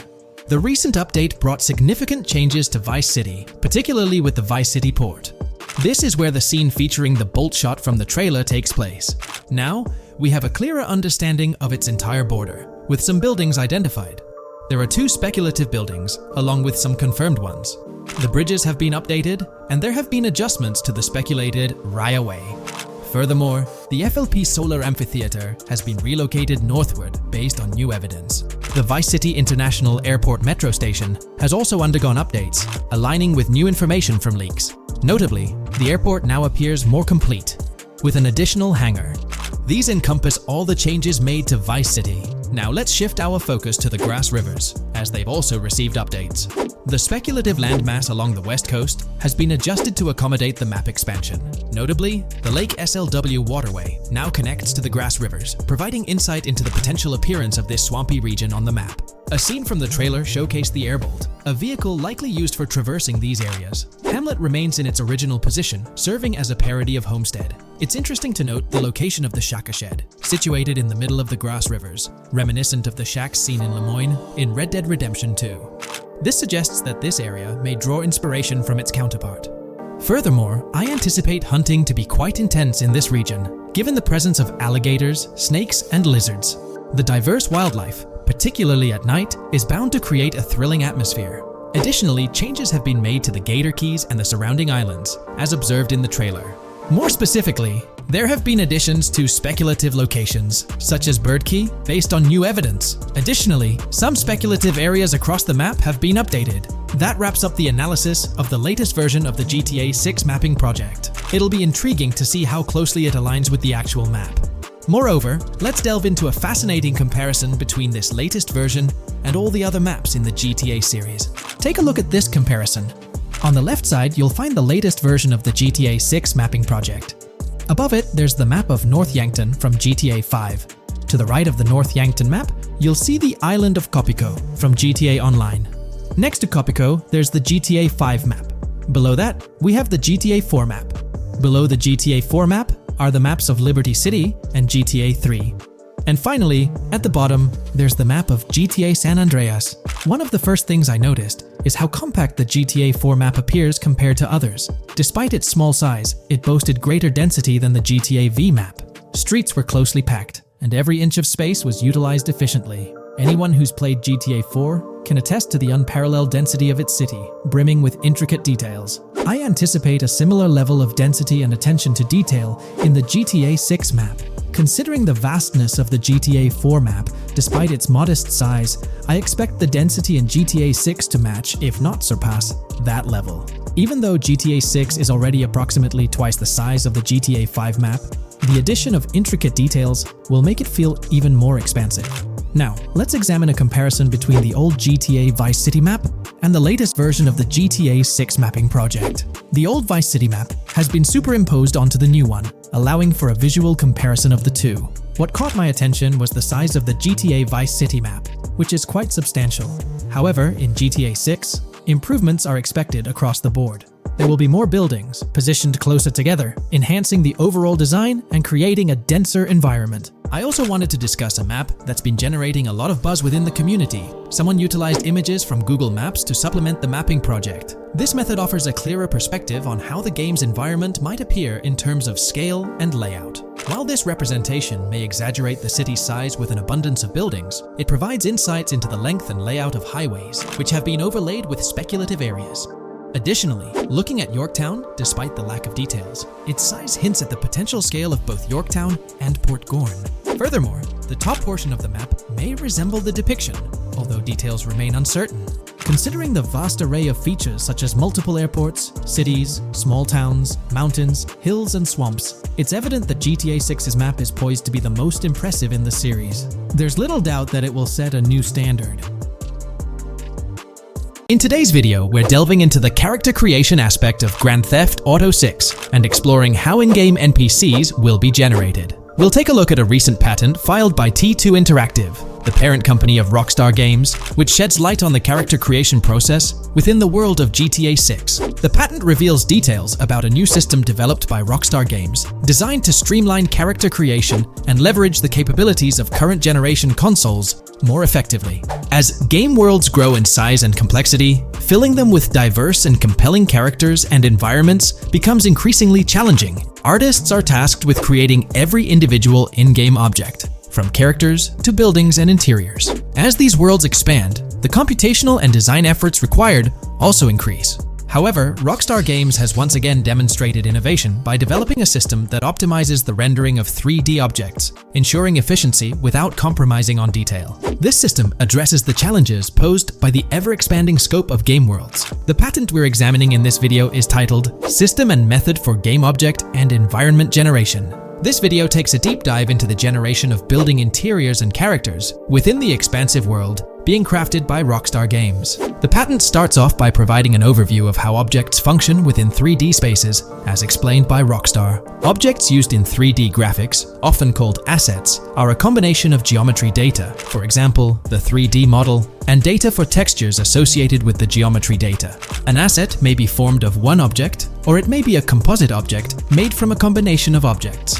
The objects that form a composite object may in different contexts be used as independent assets unrelated to the composite object, or they may always be used as a subset of a larger object. They've provided an intro to how 3D objects function in games, aiming to help us grasp the workings of their latest invention.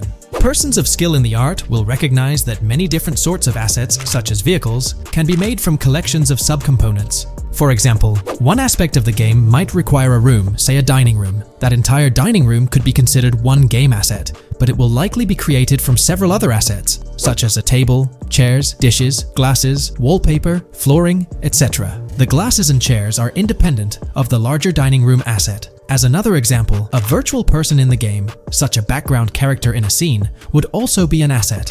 A person asset might be made up of a number of interchangeable objects, such as legs, a torso, arms, a head, etc. Because the person is made up of interchangeable objects, a variety of different persona sets can be made by mixing and matching different constituent parts. But a body part like a torso might always be used as a subpart of a larger body object. Prior art systems generally include libraries of game assets. The systems and methods of the present disclosure add a metadata layer to these game asset systems and provide modified development and game architectures to take advantage of the new metadata layer. This metadata layer includes tags that are added to the object in order to provide useful descriptors. In a preferred embodiment, these descriptors are completely free-form and without context. This allows developers to specify information about objects as needed without having to be locked into a rich pre-configured schema. Rockstar's new system introduces an additional metadata layer and utilizes tags for enhanced functionality. In the next section, they provide examples illustrating how this tagging system will operate. For instance, characters and virtual beings within the game world will be assigned tags like skinny, chubby, average, attractive, ugly, young, old, and so on. They explain that this tagging system won't just apply to the 3D models or textures alone, but to the entire object package, which includes the model and its associated textures. Essentially, every aspect of a particular character will be tagged. For example, skin textures for elderly characters will be tagged as old, while arms and torsos for heavier characters will be tagged as chubby. They also list other tag examples provided by Rockstar, such as sporty, hipster, emo, preppy, nerdy, luxury, basic, new, worn out, business, and formal. Moreover, each component can have its own tag, and there can even be collections of assets with tags. Furthermore, they explain that all these assets can be stored on servers for easy developer access via an application programming interface (API). Additionally, these assets can be stored in various formats like XML, limited text, binary encoding, relational databases, and others, depending on the developer's proficiency.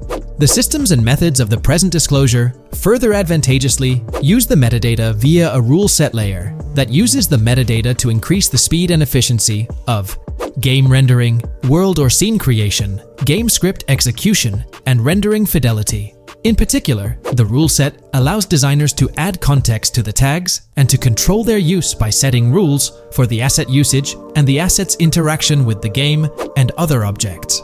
These rules are unrestricted and can be used to provide a wide variety of different capabilities and restrictions for objects. Let's take a look at how these tags will be put into action. For instance, if a jacket object is created, a tag like additional top garment can be assigned to it. Then, during gameplay, certain rules might search for this specific tag to identify objects like jackets. Furthermore, in a cold setting, the character's health stat may decrease at a slower rate because the character stays warm with the additional top garment. Moreover, the additional top garment tag could enhance rendering efficiency. For instance, if a character wears a shirt underneath a jacket, the shirt occupies memory space. Since the shirt is mostly covered by the jacket, Rockstar plans to replace the full shirt with a smaller texture, only containing the visible parts under the jacket, thus conserving memory. The combination of tags and the rule set can also be used advantageously for procedural generation of game objects and environments. For example, a game scene could be created in a game script by calling assets based on tags, rather than calling the assets explicitly. For example, if the game scene called for virtual characters in a movie theater, the game designer could simply specify a need for predetermined X number of characters with casual dress. If the designer wanted a sci-fi movie playing at the theater, it might also call for a higher percentage than normal of characters tagged nerdy. The metadata rule set interface would interpret these general instructions at game runtime to randomly generate virtual characters fulfilling those needs. Additionally, this system offers increased efficiency. For instance, the entire character object doesn't need to be packaged before streaming to the GPU for processing. Instead, they can be generated directly on the GPU using existing model and texture assets. Of course, Rockstar aims to utilize as many preloaded GPU textures as possible, while maintaining a realistic variety in the scene.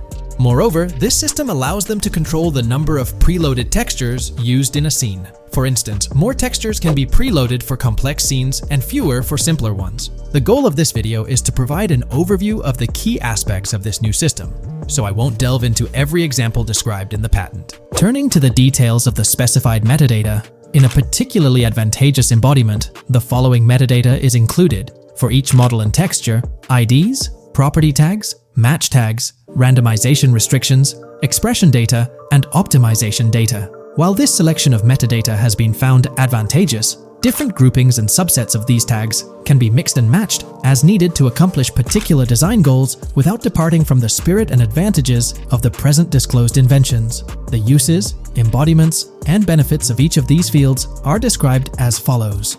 These elements constitute the metadata, and while I won't delve into each one individually, they essentially represent the various tagging methods Rockstar employs to organize models and textures. These tags facilitate accurate and efficient filtering and sorting of assets within the virtual world. I trust this video provided you with an understanding of the tagging system Rockstar has devised. I'm personally excited about the potential for greater NPC variety in this vast world. Feel free to share your thoughts in the comments below. In today's video, I'll be discussing the recent developments in the GTA 6 mapping project. We'll delve into the latest additions, including new locations featured in Trailer 1, adjustments to existing locations, refinements in certain areas, and exciting discoveries from the latest trailer, such as the yacht interior, surfboards, Princess Robot Bubblegum, and more. Let's start by examining the mapping project itself. It's been some time since our last update on this front, and there have been notable changes to the map since then. This iteration represents the most recent version of the GTA 6 mapping project, spearheaded by Dupees Zero R. Below, you'll find a roster of individuals who have contributed to this endeavor, and it's worth noting that this list has been recently updated. This project stands as the largest and most comprehensive effort within the fan community, with the goal of predicting the map of GTA 6 as accurately as possible prior to its official unveiling. Dupees Zero R mentioned that there's still an extensive list of elements to incorporate and modify, but for now, this update suffices. Anticipate further alterations to the map in subsequent updates. This iteration represents the latest version of the GTA 6 mapping project. Notable adjustments have been made to the legend and the manner in which various elements are annotated on the map. All markers now include viewing cones to indicate their general viewing direction. However, it's important to note that the angle of these cones is merely symbolic. Additionally, speculative location markers have been updated with red outlines to differentiate them from non-location markers. Furthermore, coordinate markers now display their corresponding clip names for easier identification. Changes have also been made to the naming conventions in the key section.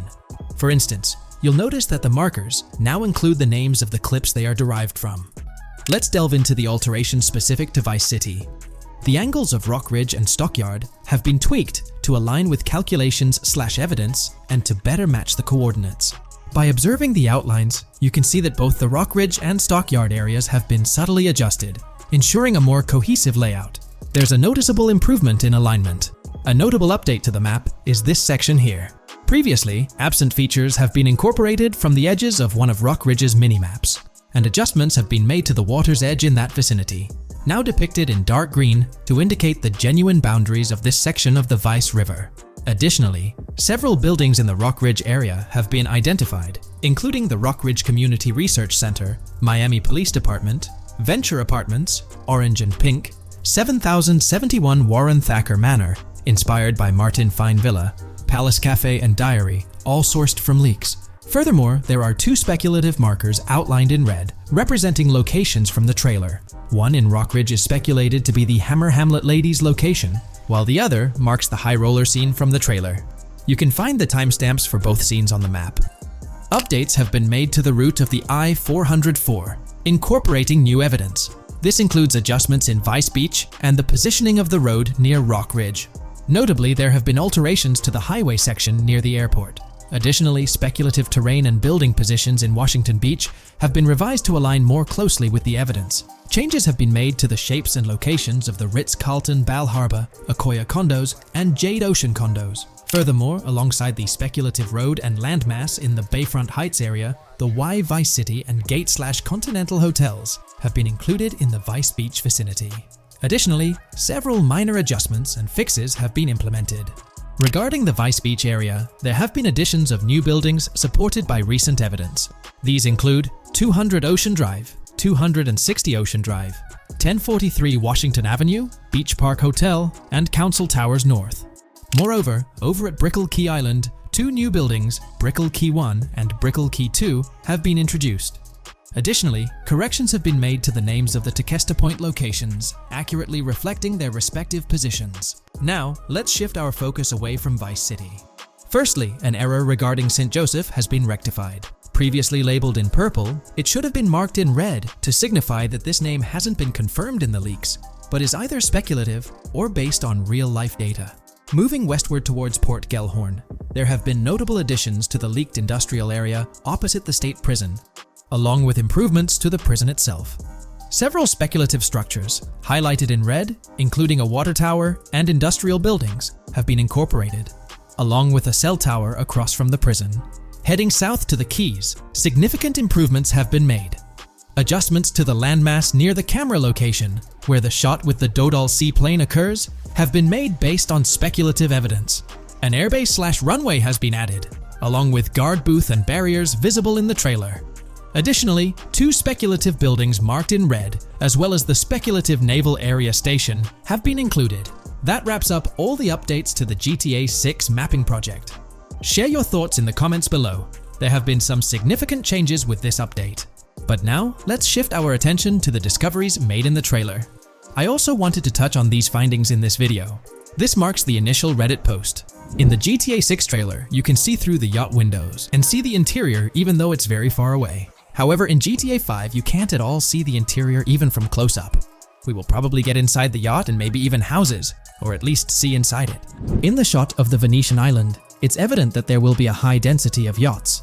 It seems that the boats will be easily accessible, and based on the leaked shot featuring Jason on a boat from 2022, it's probable that players will have the freedom to enter, drive, and explore yachts like the catamaran seen in the opening scene of the trailer. Now, on to the next discovery, surfboards.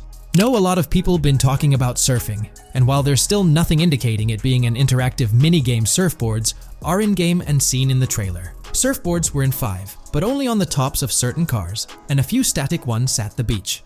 What do you all think? Will surfboards act as decorations like they were in 5? Or will it be a fully fledged minigame? Personally, I'm not fully convinced yet, but if NPCs do have actual schedules/lives, I can't see things like surfboards just being static, especially at the beach. My guess is we'll see NPCs bring their own items to and from the beach, including surfboards, but the interactiveness is still in question. From the leaks, there hasn't been any information indicating that surfing will be an interactive activity in the game. Nonetheless, there have been numerous articles discussing this possibility, like the one mentioned here. Major GTA 6 leak allegedly hints at surfing to debut in series. The upcoming GTA 6, officially untitled, leaks are becoming more frequent and interesting, with a recent one revealing that the upcoming title will include new water sports, such as surfing. According to a report by the Dexerto gaming website, a leaker named Alix Venturas revealed on Twitter that Rockstar Games plans to improve the water physics in Grand Theft Auto 6 and will introduce several water-based activities. While the gaming studio has not officially commented on the leak, players are convinced, given that Grand Theft Auto 6 will almost certainly feature Vice City, a fictional version of Miami, Florida, known for its beaches and water activities. However, it's important to note that these rumors haven't been confirmed by either the official leaks or the trailer. It remains to be seen whether these surfboards will merely serve as decorations. Now, on to the next and final discovery I'd like to highlight in this video, which might just be your favorite. Princess Robot Bubblegum is confirmed to be in GTA 6. Just like the Righteous Slaughter game series, Princess Robot Bubblegum is seen on a shirt, and will most likely return with more episodes. The series originally appeared in The Ballad of Gay Tony, and again with more episodes in GTA 5, making this the 3rd appearance. If you haven't been keeping up with the latest news on GTA 6 in the past year, you might be surprised to learn just how much information has surfaced. Let's bring you up to date. Here's a rundown of everything we currently know about GTA 6. First, let's talk about the game engine. Developers have made significant tweaks to the Euphoria physics engine, enhancing ragdoll physics and overall game physics compared to GTA 5. Additionally, they're incorporating lighting and skybox systems akin to those seen in Red Dead Redemption 2, promising improvements like volumetric clouds and better lighting effects. Notably, leaks also hint at advanced weather systems, with heavy fog making an appearance, a feature less prevalent in GTA 5. Moving on to characters, while the main protagonists are Jason and Lucia, leaks have unveiled additional character names. Alongside Dre, who's distinct from Dr. Dre, there's Sam, a friend of Dre, and others like Kai, Wyman, Billy, Tit, yes, that's the name, Zach R.B. Shaw, Vicky, Iris, Shanice, Booby, and YJ. Surprisingly, we even have details about their heights in the game, with Lucia standing at 5'3" inches and Jason at 6'1". Wait, regarding the setting, we know of 3 different gangs in Vice City: San For San, a Haitian gang, the Guardia Brothers, and the Far Right Militia. These details paint an exciting picture of what to expect in GTA 6. We're also privy to a variety of items and tools in GTA 6. Among these are the auto dialer, binoculars, immobilizer bypass, cutoff tool, painkillers, pool cue, trauma kits, golf driver, food and drink, golf putter, USB drive, golf iron, crowbar, golf wedge, torch, slim gem tracker, jammer, duffel bag for looting, cigarettes, and a loot backpack. Furthermore, there's a confirmed list of weapons including a rocket launcher, assault rifle, baseball bat, polymer pistol, knife, bolt-action sniper rifle, Molotov cocktail, spear gun, which is intriguing, smoke grenade, compact SMG, flashbang, micro SMG, sniper rifle, heavy machine gun, auto rifle, and pump-action shotgun. The weapon wheel, much like in Red Dead Redemption 2, will be divided into 3 sections: weapons, equipment, and gear.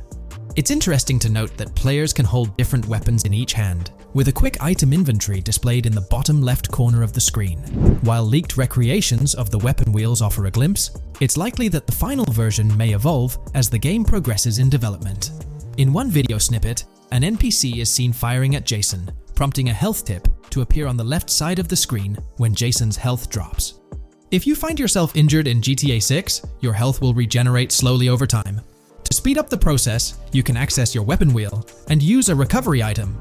In GTA 5, health only regenerates up to 50%, requiring snacks for full recovery. It seems in GTA 6, you might naturally regenerate to full health, albeit at a sluggish pace. While not confirmed, it's implied that using a medical item will hasten the healing process. As for open-world activities, there are 7 confirmed ones so far: dice, golf, fishing, races, adventuring, shipments, and delivery van events. One video reveals a delivery van event near Port Gellhorn's industrial area, where security cameras are active, adding a layer of challenge to potential robberies. Speaking of which, robbery events are highlighted, notably the Hank's Waffles heist, where Jason and Lucia execute a daring robbery. Other clips suggest Jason possesses an ability allowing him to perceive through walls. Additionally, there are events centered around searching vehicle trunks for either valuable items or nothing at all. Lastly, delivery and pickup warehouse events are mentioned for Port Gellhorn, although specifics remain unclear. In terms of accessible buildings, GTA 6 promises a plethora of options including the Malibu Club, a pawn shop, Jack of Hearts strip club, supermarkets, bars, restaurants, apartments, and laundries, enhancing the immersive experience. Let's delve into the multiplayer aspect. In a leaked clip from GTA 6, we observed a multiplayer session with a player count displayed as PL2 of 32 inches in the bottom left corner. This indicates that there were 2 players present in the lobby out of a maximum capacity of 32 slots. It's reminiscent of Red Dead Online and GTA Online, where the stated capacity is 32, but practically it's 30 players plus 2 additional spots reserved for spectators. While it's hoped for larger lobbies in GTA 6, during this testing phase, it seems they were experimenting with 30-player lobbies. Moving on to collectibles, there's mention of Wyman car parts. In one clip featuring Lucia, a developer is seen placing a cardboard box with a circular icon, signaling its lootable nature. The debug text on this box indicates it as Collectibles Car Parts and Wyman Car Parts boxed Generic Used, hinting at the possibility of collecting car parts, potentially related to a character named Wyman, who speculations suggest shares an interest in classic cars with Jason. Regarding collectible hats, there's footage of Jason in an apartment, where a developer interacts with a hat labeled as an ambient collectible hat, according to debug text, hinting at clothing items being collectible ambient features within the game. Additionally, a compiled list of all brands featured in the game is provided, with acknowledgement that while some may hold relevance to the story, many may not. For convenience, the list is displayed on screen, allowing viewers to pause the video for further inspection if desired. Now let's explore the array of confirmed animals in the game. We'll encounter snakes, seagulls, skunks, raccoons, alligators, wading birds, squirrels, southern leopard frogs, crayfish, lizards, skunk apes, pigeons, opossums, and whales. While these are the animals confirmed thus far, it's likely we'll encounter even more upon the game's release. These are just the ones we're aware of currently. Additionally, numerous new mechanics have been uncovered. You'll have the ability to walk while in cover, a long-awaited feature allowing players to go prone, marking a first in GTA gameplay. Loot bags will enable the storage of additional loot, and dropping and picking up weapons will be possible. There's a new under fire animation where characters cover their faces during combat, along with the option to self-revive after taking heavy hits. Other notable mechanics include the ability to switch shoulders while aiming down sights, grappling during fistfights, and the introduction of buddy comms and a buddy ping system. This system, likely shared between protagonists Jason and Lucia, remains intriguing, with its full functionality yet to be revealed. Additionally, a new cover mode is introduced, altering the way shooting from car windows is executed. Characters will now fully exit the window, enabling full 360-degree shooting. Moreover, there's a new ability system, possibly exclusive to Jason, allowing for a form of wall perception. Whether Lucia will possess this ability remains uncertain. Players can also interact with more objects and NPCs, engaging in actions like carrying bodies, robbing, threatening, and conversing during robberies. Furthermore, the ability to pick up additional items like beer bottles and cans enriches the gameplay experience. Let's delve into some of the exciting new gameplay systems. Firstly, we have money laundering, which was hinted at during the Hank's Waffles robbery. An icon tracked to the car wash property displayed a washing machine with a $sign, indicating potential money laundering opportunities. This suggests that properties could be purchased with the aim of laundering money, although specifics on how this will work remain undisclosed. Nonetheless, it seems players will once again have the option to purchase certain types of businesses for illicit activities. Fences, not the ones you jump over or drive through, but rather individuals involved in illegal transactions, are confirmed to be in the game. A fence acts as a middleman, buying illegal items from players to resell them to others. Hacking will also play a role, with Lucia seen carrying various hacking tools, although it's uncertain if Jason will have access to these items as well. Previous leaks hinted at Lucia's role as the designated hacker, but only time will tell. Pragmatic, cool, and chaotic romantic are different event types mentioned in the events list. Players will also have the ability to command the other character during a robbery. In leaked footage, a tip prompts players to check in with Jason, or hold for more options, indicating the potential to issue commands to your partner during a heist. This feature should streamline gameplay, allowing players to effectively control both characters simultaneously. Let's dive into the AI witness system and police recognition feature, which is quite significant. In the Hank's Waffle robbery video, beneath the wanted level stars, there's a mention of full description, suggesting that witnesses have detailed information about you. This implies that once identified, the police will recognize you. When Lucia enters a police vehicle, there's initially no vehicle description, but this quickly changes to a full vehicle description. This indicates that law enforcement will have detailed information about your vehicle. Moreover, the text warns that any vehicle seen entering will be noted by the authorities. This suggests that even after losing a wanted level, if spotted again in the same vehicle, the police will pursue and apprehend you. During the robbery scene, Jason is shown attempting to prevent customers with yellow icons above their heads from calling the cops or fleeing. Additionally, a female NPC inside the diner exhibits similar behavior, with her icon flickering as Lucia leaves, turning red when surrounded by cops, and then fleeing upon spotting Lucia. These advanced NPC systems indicate a more sophisticated interaction model. Regarding item sharing, Jason and Lucia appear to be able to share items between them. For instance, in one clip, Jason steals items from containers, keeping some for himself while sharing others. Unlocking doors and gates is also demonstrated, as seen in a video featuring Jason in the San Fernando area. Debug text indicates locked door panels, implying the need to unlock specific doors and gates. Moving on, let's delve into the plethora of new features, spanning 2 full pages. Firstly, there's an enhanced AI system, exemplified in a video where enemy AI targets Lucia when she turns around. These AI adversaries showcase improved decision-making, adjusting their shooting strategy based on the circumstances. Notably, they dynamically alter their position concerning nearby objects, hopefully avoiding frustrating, head-glitching tactics. Additionally, they exhibit more tactical behavior, like lowering their profile during reloads and strafing left to right while firing. NPC behavior has also received an upgrade, with groups of AI no longer wandering solo, but instead moving in clusters, reminiscent of Red Dead Redemption 2's feature. This is evident in a video, where Lucia encounters a group of tourists, chatting as they pass by. This adds depth to the pedestrian dynamics, as previously seen in GTA 5, where individuals roamed independently. Now, expect to see various groups, and even couples strolling together, enhancing the game's immersion. A new feature allows players to surrender to the police during a robbery, introducing an intriguing dynamic with yet-to-be-revealed consequences. Additionally, players can purchase gumballs from vending machines, possibly serving as a health boost, although details remain speculative. Similar to GTA 5, your character's attire will become soiled over time, adding a layer of realism. Furthermore, glimpses of Jason in various states, with different hair lengths and facial hairstyles, hint at a hair growth system akin to Red Dead Redemption 2's feature. This seems highly probable given the game's lineage. In terms of sustenance, players can consume items directly from their inventory. In a gas station scene, Jason adds wine, soda, and fruit to his inventory, indicating the ability to eat and drink on the go, similar to mechanics seen in Red Dead and GTA Online. Introducing a new event type known as a cop trap, which will be strategically set up in various locations. The confirmed locations are displayed on your screen. This indicates that law enforcement will deploy different tactics to ensnare you. Alongside this, there's a new police system known as Time Until Cops Dispatch.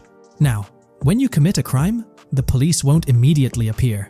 Instead, you'll have a brief window to evade capture before law enforcement starts converging on your location. Security cameras play a role in surveillance, but their functionality differs from GTA Online. Instead of instant detection, there's a detection meter akin to games like Payday 2 or 3. As the meter fills up, you'll need to break line of sight within a certain time frame to avoid detection. Players will also have the ability to restrain NPCs, primarily through zip ties, as seen in leaked footage. This feature adds a new layer to robberies, allowing for more control over the situation. Furthermore, players can loot vehicles, as shown briefly in the Hank's Waffles video. A button prompt to examine SUV appears, suggesting the opportunity to inspect random vehicles and potentially pilfer valuables from them. In GTA 6, expect an enhanced car hijacking system. For instance, the presence of the immobilizer bypass suggests that stealing luxury cars will be more challenging. Additionally, an item called a Slim Jim will be utilized to unlock older vehicles, indicating increased difficulty in car theft. Moreover, there are events that allude to the possibility of failing to steal a car, with distinct scenarios like Steal Car in Progress and Steal Car Fail, showcasing potential mishaps. Two intriguing events, Carjacking-Cat and Carjacking-Advanced AI, hint at further complexities in vehicle-related activities. The game boasts improved vehicle damage and handling, evident in clips where car crashes exhibit more realistic effects, such as front fenders splitting apart and car hoods bending realistically. Furthermore, car interiors now feature a functional GPS and waypoint system, enhancing the immersion, especially in first-person driving. Additionally, players have the option to enter a car from the passenger seat, adding a touch of realism to the gameplay experience. Considering these details, it's evident that GTA 6 prioritizes intricate design elements, as evidenced by the meticulous attention to detail throughout the game. In GTA 6, expect to encounter raccoons scouring through trash cans and pilfering food bags. This is evident in the game files, where 3 world events, Raccoon Climb Out of Garbage, Raccoon Rummage Trash, and Raccoon Steal Food B, are documented. While there are numerous intricate details to delve into, if you find this level of detail intriguing, you can find more information in the provided link below, specifically on pages 19 and 20. As for sound design, it's no surprise that sound will be more realistic in GTA 6. Weapon sounds are crisper and more authentic, with increased volume for a more immersive experience. Additionally, the impact of bodies hitting the floor will have a deeper thud, creating a more visceral effect. Police sirens will reverberate off buildings and environmental elements more realistically, while the sound of items will vary depending on the surroundings. For instance, if you're in a shipping container, sounds will echo more, adding depth to the auditory experience. Overall, these sound enhancements aim to emulate real-life scenarios more accurately, contributing to the game's realism. A while back, there was a significant leak revealing a plethora of potential world encounters, random events that occur as you navigate the game world. I've displayed these on your screen, and while I won't go through each one, you'll notice they're quite fascinating. From parking disputes to donut burnouts, protests, and even someone getting a concussion, these events add depth and realism to the world of Vice City. It's truly exciting to imagine strolling through such a dynamic environment where something is always happening. Take a moment to review them if you like. They're quite impressive. Moving on, we have an extensive list of every confirmed vehicle slated to appear in GTA 6, sourced from both the game files and leaks. I covered these in detail in a previous video, so I won't repeat them here. However, I've provided them on your screen for your reference. If you're interested in exploring the full list yourself, you can find them on page 30 of the document. we've got a plethora of confirmed locations scattered throughout Vice City and its surrounding areas. Naturally, Vice City serves as the main hub, but within its bounds, we'll find neighborhoods like Edgewater, North Vice City, Rock Ridge, Little Haiti, Vice Beach, South Beach, Washington Beach, and Key Biscayne. Additionally, there's Port Gellhorn, which seems to be a distinct city akin to Sandy Shores or Paleto Bay from previous games. Other notable spots include Yorktown, Ambrosia, Sundown, The Keys, La Pearl, Red Hill, Lake Leonida, Hamlet, Stockyard, Homestead, Grass Rivers, Ikanfaka, underwater locations, and more. The attention to detail extends to each of these locales, with various mini locations nested within them. It's astounding how much information we already have about the game's geography. Moving on, the community has endeavored to piece together a map of GTA 6 based on the coordinates and locations gleaned from leaks. This rough map outlines Vice City at the bottom right, with Port Gorn positioned on the left. The top section of the map remains a bit mysterious for now. Nonetheless, this preliminary map looks incredibly promising, and anticipation for exploring its intricacies is palpable. Finally, the document wraps up with around 20 pages detailing places found in the leaks that align with real-world locales in Miami. This inclusion further underscores the meticulous efforts poured into crafting a rich and immersive game world. This video, we're delving into the most recent iteration of the GTA 6 mapping project. Our focus centers on a comprehensive analysis of the map's latest updates, incorporating newly unveiled areas and event coordinates derived from leaked information. Additionally, we will explore fresh insights from the initial official trailer, including the revelation of an accessible plaza. A noteworthy aspect we'll be dissecting is the potential expansiveness of the map, hinted at by newfound highway evidence in the trailer. Furthermore, we'll examine a conceptual representation illustrating the potential magnitude of the GTA 6 map. The trailer also provides a glimpse of Starfish Island, a detail we'll thoroughly cover in today's session. Let's initiate our examination by diving into the GTA 6 mapping project. For those not aware, this stands as the most extensive and refined community-driven mapping endeavor, aiming to deduce the GTA 6 map with the utmost accuracy. This endeavor leverages evidence from leaks and the primary official trailer.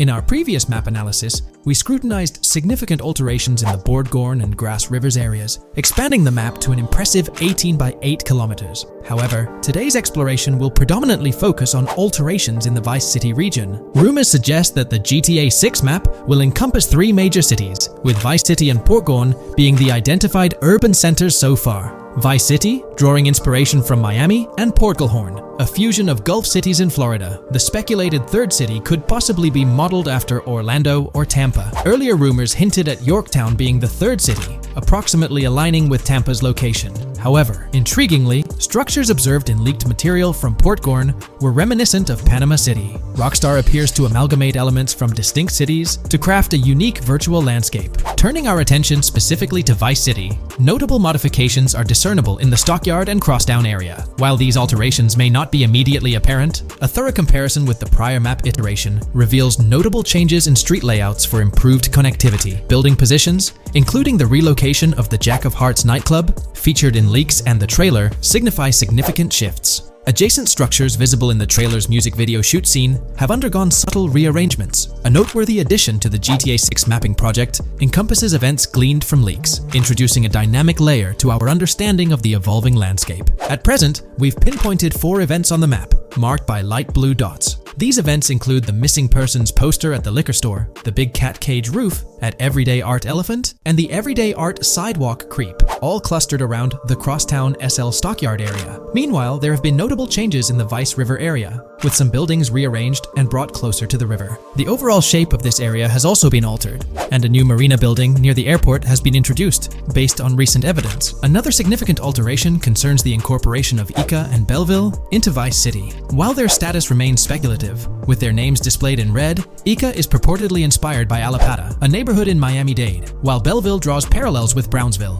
Formerly perceived as small towns on the outskirts of Vice City, they're now considered part of the Vicedale neighborhoods, following fresh evidence. This reclassification potentially places scenes like the police officer pursuing the overweight individual in the Belleville neighborhood. Furthermore, a notable discovery linked to Tommy Vercetti's mansion has surfaced. Star Island's inclusion in the game has been confirmed, evidenced by its appearance behind the Rockstar Games title, and in a scene featuring a bikini-clad woman. This revelation solidifies its status as a game location, with strong ties to to the original Starfish Island from GTA Vice City, where Vercetti's estate was situated. The prospect of encountering the mansion in-game, whether as an accessible structure or an abandoned relic, remains uncertain but tantalizing. The mention of Star Island remains speculative, as indicated by its red font, leaving the possibility open for it to be renamed Starfish Island or something else. These developments encapsulate the latest updates to the GTA 6 mapping project. Additionally, let's delve into a Reddit post that has garnered attention. I'm still very intrigued by the prospect. This is a full accessible plaza. The full access plaza featured in the trailer has piqued my curiosity.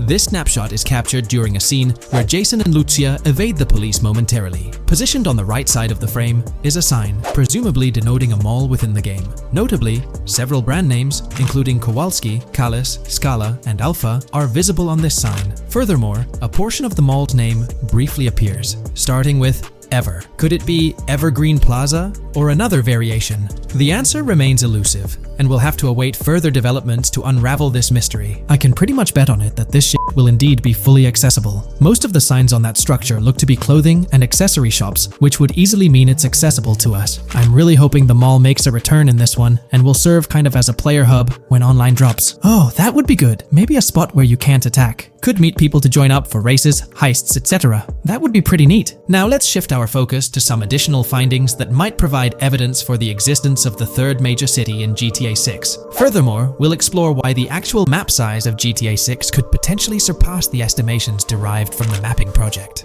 Possible map length. Since we don't know what's in the northern part of the map, and we're not sure if it ends where the current mapping project suggests, I thought the map could look something like this. I get that a map like this might be 4 times bigger than GTA 5, so it could be a lot, but we can't be sure about Rockstar's plans. I also think so, because on the east coast of the current map, we have Vice City's predicted beach areas going almost to the very top.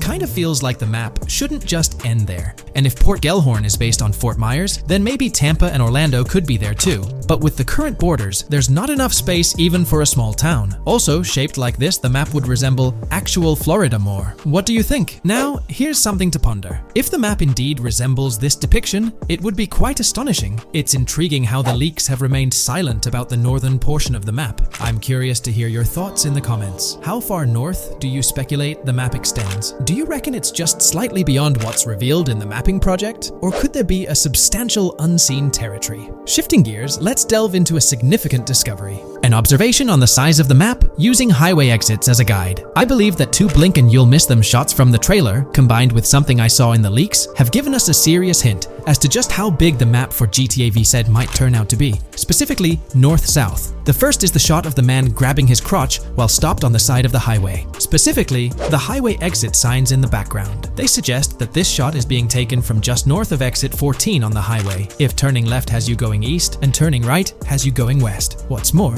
the GTA VSI mapping project believes that the highway that this shot is taken from is Interstate 97. Adding to this, there's this shot from earlier in the trailer of the woman in the gold dress hanging out the top of a convertible traveling down I-404, heading towards a junction with 197. At the very start of that clip, you can catch the exit number on the sign she's driving under. You can't see all of it, but to me, it looks more like exit 18 than exit 1B. This one is more speculative though. Now, I'm about to get into the leaks, so I can't post any pictures. There's a clip in the leaks of a red ute heading northbound on 197 towards the exit 13 AB junction that takes 1 to Washington Beach and Ekanfinaka before crashing. The mapping project has been using the leaks to create their maps, and they've placed that stretch of 197 north of Mr. Crotchgrab from the trailer, running through the Stockyard neighborhood. This to me indicates that the highway exits are going to follow a realistic number pattern, with the number increasing or decreasing for every mile traveled. The question is, where does this put exit 12? Exit 11? All the exits going up to 1? I've taken the latest version of the mapping project's map and pointed out where exits 14 and 13 are located. Then, extrapolating from there and using the map's grid as a handy guide, I drew where all the exits further down the numbering scheme might be located. I ran out of room to put exit numbers at #9. If 197 is going to keep following the same numbering scheme all the way north until it hits exit 1, then it's likely that the map is going to be far bigger than we currently think it is, and what's been shown and plotted out so far. In fact, I think the only reason nothing's been plotted up there so far is because so much so far has focused on Vice City and its environs. 1,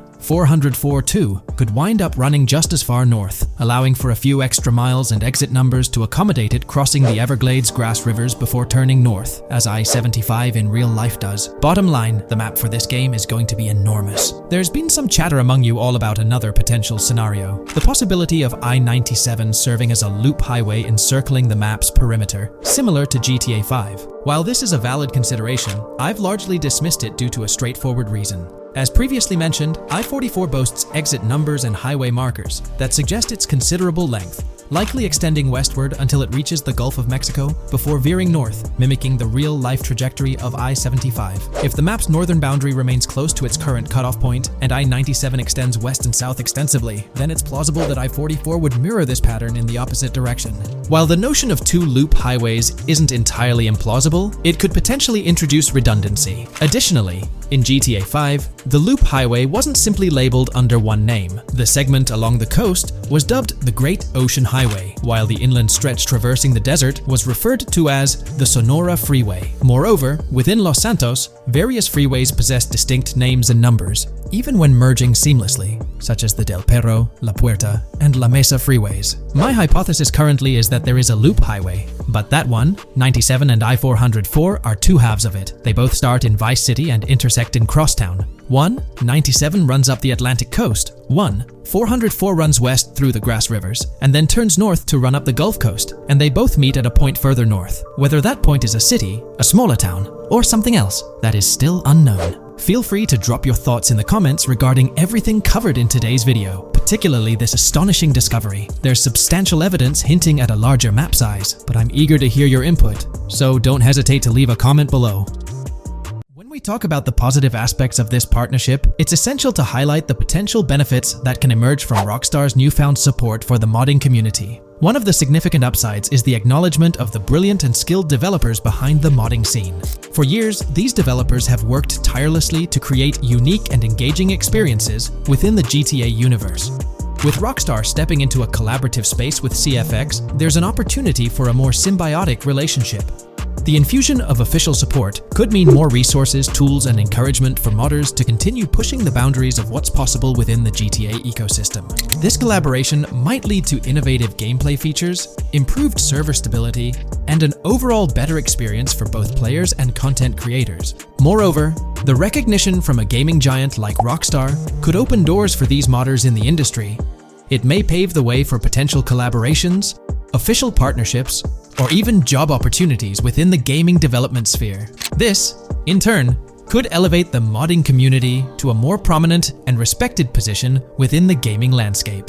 However, it's crucial to approach these potential benefits with cautious optimism. While the partnership appears promising on the surface, the reality lies in how Rockstar manages the delicate balance between maintaining control over its intellectual property and allowing creative freedom for the modding community. The outcome will heavily depend on Rockstar's willingness to foster collaboration, rather than imposing strict regulations. As GTA 6 draws closer, the impact of this collaboration will become more apparent. Whether it becomes a model for future partnerships between game developers and modders, or encounters challenges that hinder its success remains to be seen. The dynamics between Rockstar and the modding community could shape the future landscape of custom servers, roleplay experiences, and the overall modding scene in the gaming world. Stay tuned as we continue to explore and analyze the evolving relationship between Rockstar and the modding community. On the positive side, there's a glimmer of hope that Rockstar's acknowledgement of mods enhancing the player experience could pave the way for more modding support in GTA 6. This shift in perspective might lead to a more collaborative environment, where modders can contribute to the game's richness without fear of stringent restrictions. With Rockstar officially and financially supporting FiveM, the CFX team gains more resources to elevate the GTA 6 server. This could mean a server even more impressive than the ones they currently run. The fact that FiveM is now a Rockstar Games product suggests a vested interest in its success, promising additional funding and manpower to ensure its flourishing. An intriguing prospect emerges concerning the accessibility of custom servers.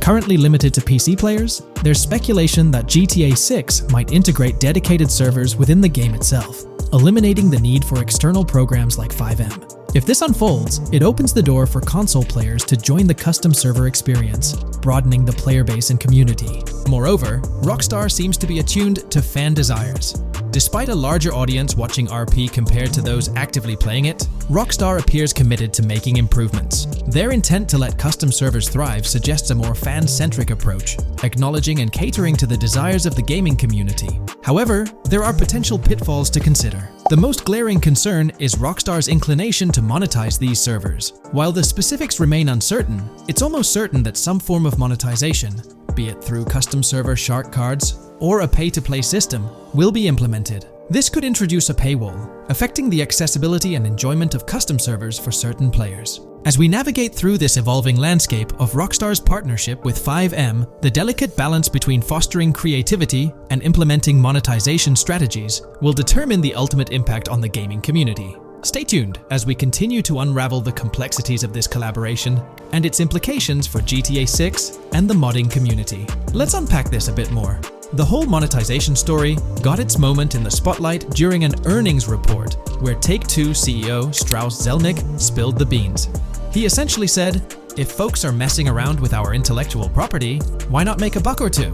It's a straightforward business move, really. Taking a page from the unprecedented success of GTA Online, it seems like Rockstar caught a glimpse of how these free servers could turn into a money-making machine.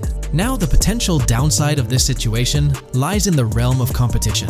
Rockstar's got its A-team working on the custom servers gig. That means anyone outside the Rockstar circle trying to whip up something akin to FiveM is practically painting a target on themselves for a cease and desist. Let's face it, Rockstar might have eyed this strategic move with FiveM from the get-go. However, with those servers gaining crazy popularity and the game becoming a sensation on Twitch and YouTube, shutting it down wouldn't have been the smart play. Instead, they pulled off a masterstroke, acquiring the team behind the biggest servers, effectively cornering the market and positioning themselves to profit from any potential imitators. Now, with GTA 6 on the horizon and servers in the works, Rockstar's sitting pretty. Some in the gaming community are even giving them a nod for finally throwing a bone to the community.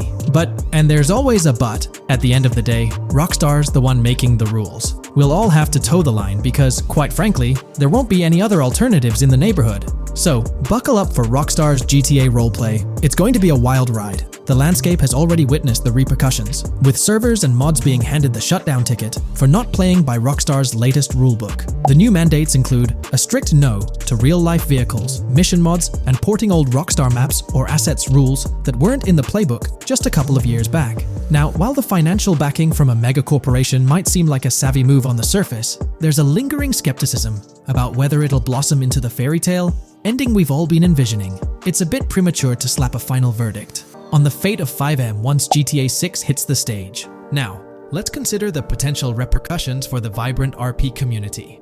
While the partnership between Rockstar and FiveM could bring about positive changes, there's an underlying worry within the RP enthusiasts. The fear is that with increased control and potential monetization, the organic and immersive RP experiences that players have come to love might face disruptions.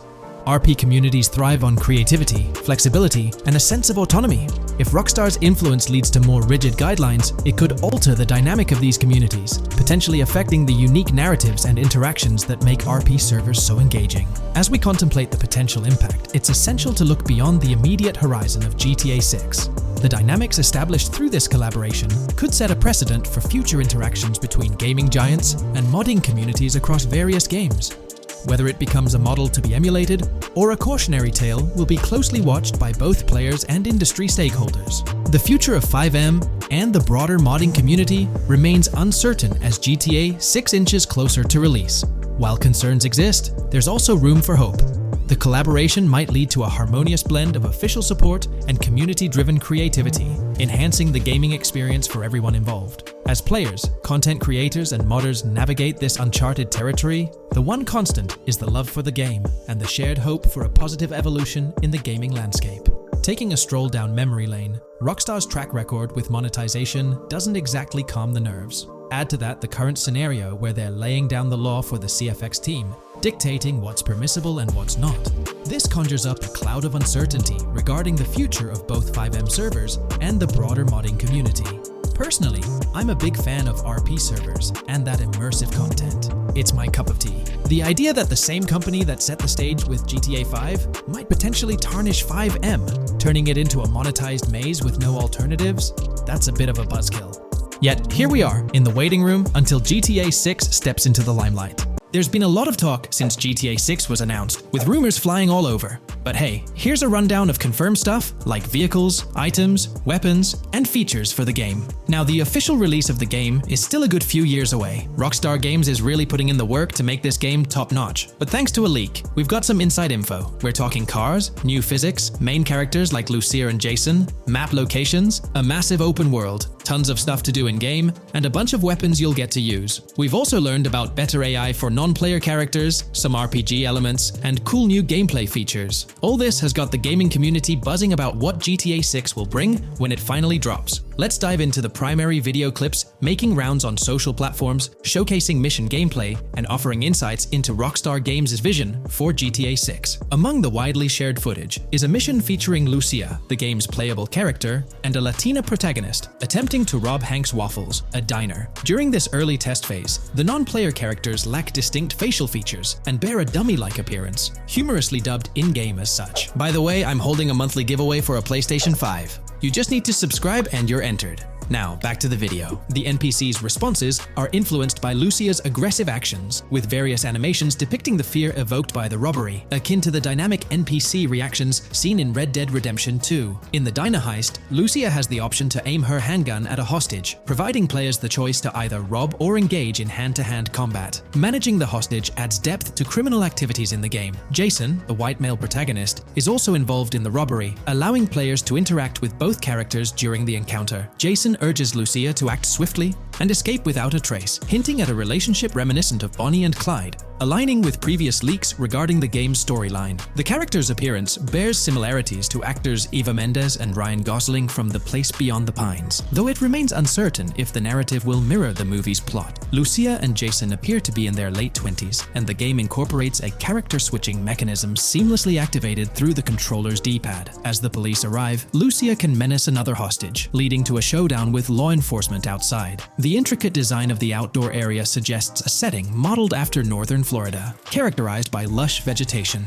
As Lucia and Jason make their getaway, they rack up 2 wanted stars but avoid a shootout, deftly maneuvering around parked cars before commandeering a police cruiser. This early mission stage is apparent with tutorial-like cues, one highlighting improvements in police AI, where law enforcement remembers vehicles linked to illegal actions. The scene wraps up with Lucia driving the police car, Jason reassuring her of their ability to shake off the cops. However, their escape comes to an abrupt halt, with an unintended collision at an outdated car wash. The early footage reveals a minimap reminiscent of Grand Theft Auto 5, with icons possibly denoting missions from unfamiliar characters labeled WM and YJ. As they ascend to the VIP second floor, Dre interacts with DJ Tip, who appears irked by drink delays. A brief spat implies Tip's unpopular status. Dre moves on, and the clip ends. It's important to note that these clips depict early development stages, subject to changes throughout the game's progress. Another intriguing leak spills details on over 500 in-game events, encounters, and Easter eggs. While we can't cover them all, here are a few highlights. Various events like fishing, Satanist houses,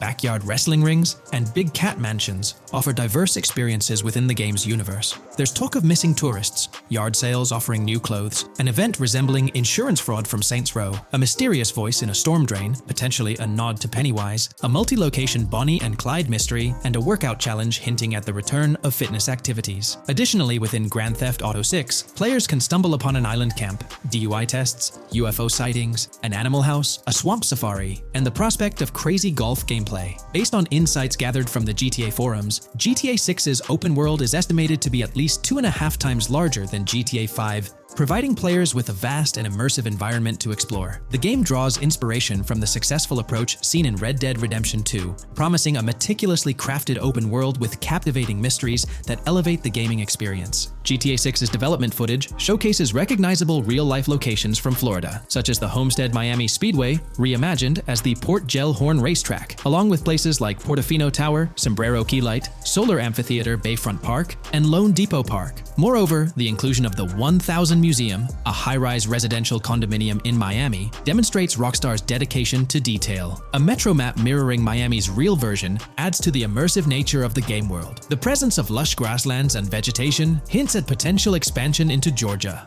although this aspect remains speculative until officially confirmed. The Miami Beach Police Department's resemblance to the Vice City neighborhood police station shows how Rockstar brings creativity into their world designs. Of course, with any early info, we're waiting for official confirmations to see how these elements fit into the final game. Until then, the mystery around Grand Theft Auto 6 will definitely keep fans excited for its release. Now, let's take a look at the primary locations featured in GTA 6. Ambrosia comprises Ambrosia Farms and the Tarmac. Bayside Copperhead, the Everglades or Grass Rivers, Fairyland, and Fairyland Forest offer distinct settings. The Keys region includes East Key, Low Key, and additional spots like a garage, gas station, and liquor store. Lake Okeechobee encompasses a motel, prison, and racetrack, while Little Haiti, North Beach, and North Miami feature establishments such as gas stations, hideouts, and liquor stores. Port Gellhorn distinguishes itself with detailed spots like an abandoned building, basketball court, beach, bingo hall, bowling alley, car wash, fishing store, fruit stand, gas station,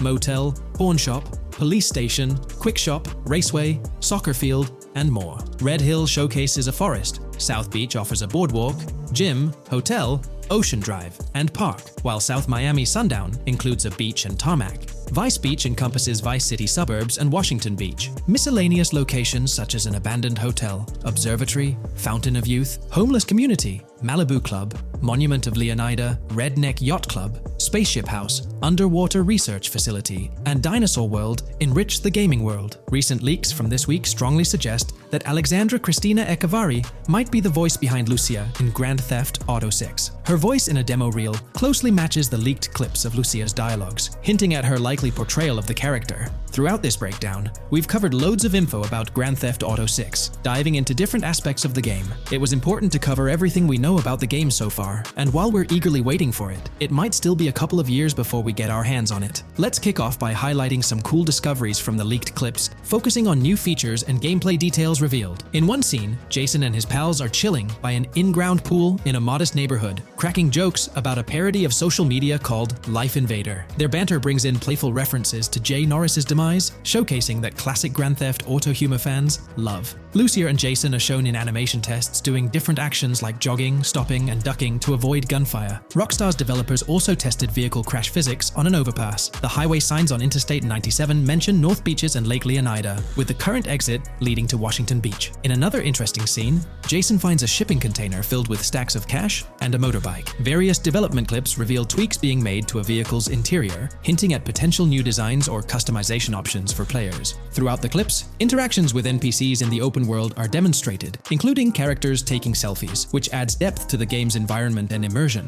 There's a moment where Jason enters a gang member's territory and takes cover behind a truck, showcasing unique animations for characters reacting to being shot. A notable find in the clips is a jetpack, previously leaked by Tom Henderson, which is seen inside the Jack of Hearts Club. The game features parody social media logos like Snapchat, Instagram, and Life Invader. Characters also sport different hairstyles, with details like Lucia's visible bra under her shirt, adding realism. A new feature is the ability for players and NPCs to hold their guns sideways during combat, adding a different dimension to fights. Additionally, Jason is seen twirling his rifle in the air, while another character in a parking lot shoots at him with their pistol held sideways. The leaked clips also reveal early police AI testing, with NPCs showing better cover usage in shootouts. There's a scene where Jason holds up a diner worker with an assault rifle, and while there are dialogue options similar to Red Dead Redemption 2, they seem placeholder for now. Also, Jason's new ability to go prone is a fresh addition to the series. There's a scene in a thrift or antique shop that allows for robbery, potentially serving as a spot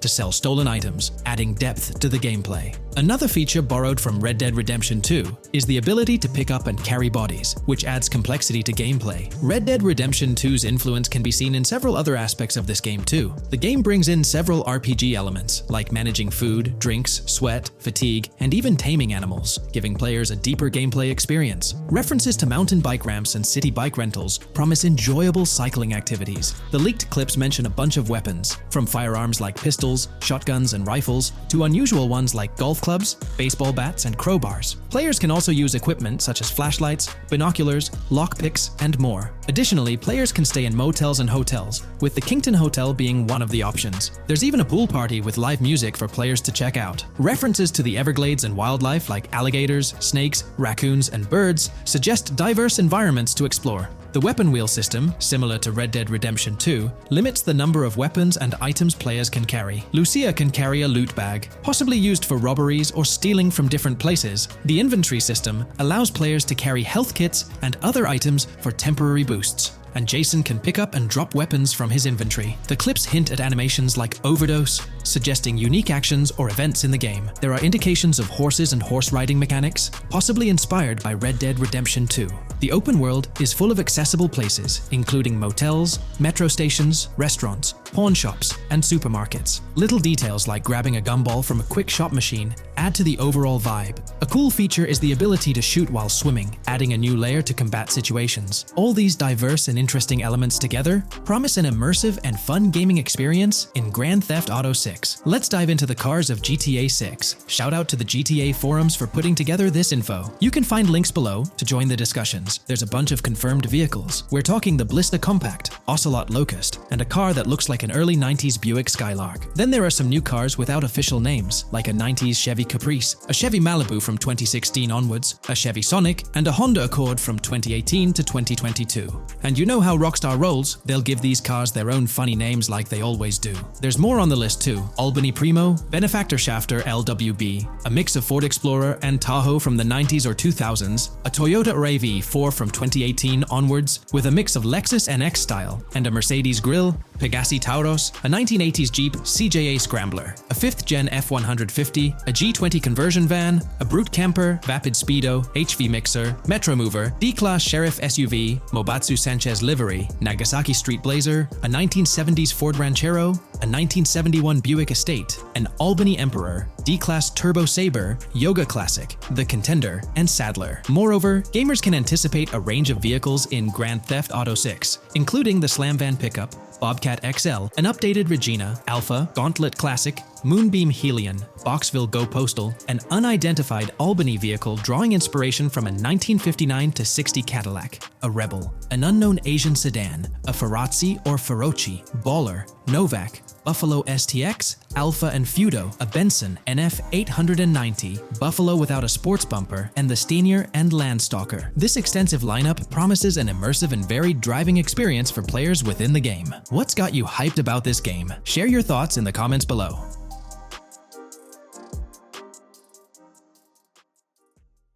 Hey there, great news for GTA fans. GTA 6 is making some big changes to the series. We've got a load of interesting info about the game that you should definitely hear about. Just a heads up, the details we've got are from leaked online footage, but sorry, no links or showing it. Still, loads of cool stuff to share, like new animals, AI changes, RPG elements, and more. Let's dive in. Fact 1, interactions with NPCs are getting way cooler. You'll have choices like threatening, robbing, shooting, or restraining them. Some missions will even have gesture-based actions, like Red Dead Redemption 2. Car damage is more realistic, and the insides are crazy detailed, with working dashboards. Fact 2. Let's talk weapons. GTA 6 is changing things up, taking a page from Red Dead Redemption 2. Instead of a big weapon wheel, you'll have slots for small firearms, melee weapons, rifles, and shotguns. No unlimited weapons, but you can drop and pick them up as you go. Fact 3. In the developmental phase, there was a sighting of Arthur Morgan's hat, though it's uncertain if this will make it to the final game. Players now have the option to surrender to the police during a robbery, which adds a thrilling twist. Police response time has been updated to feel more real, displaying a timer that varies based on the crime's severity. A murder, for instance, prompts a faster response than a robbery. The maximum wanted level is capped at 5 stars in GTA 6,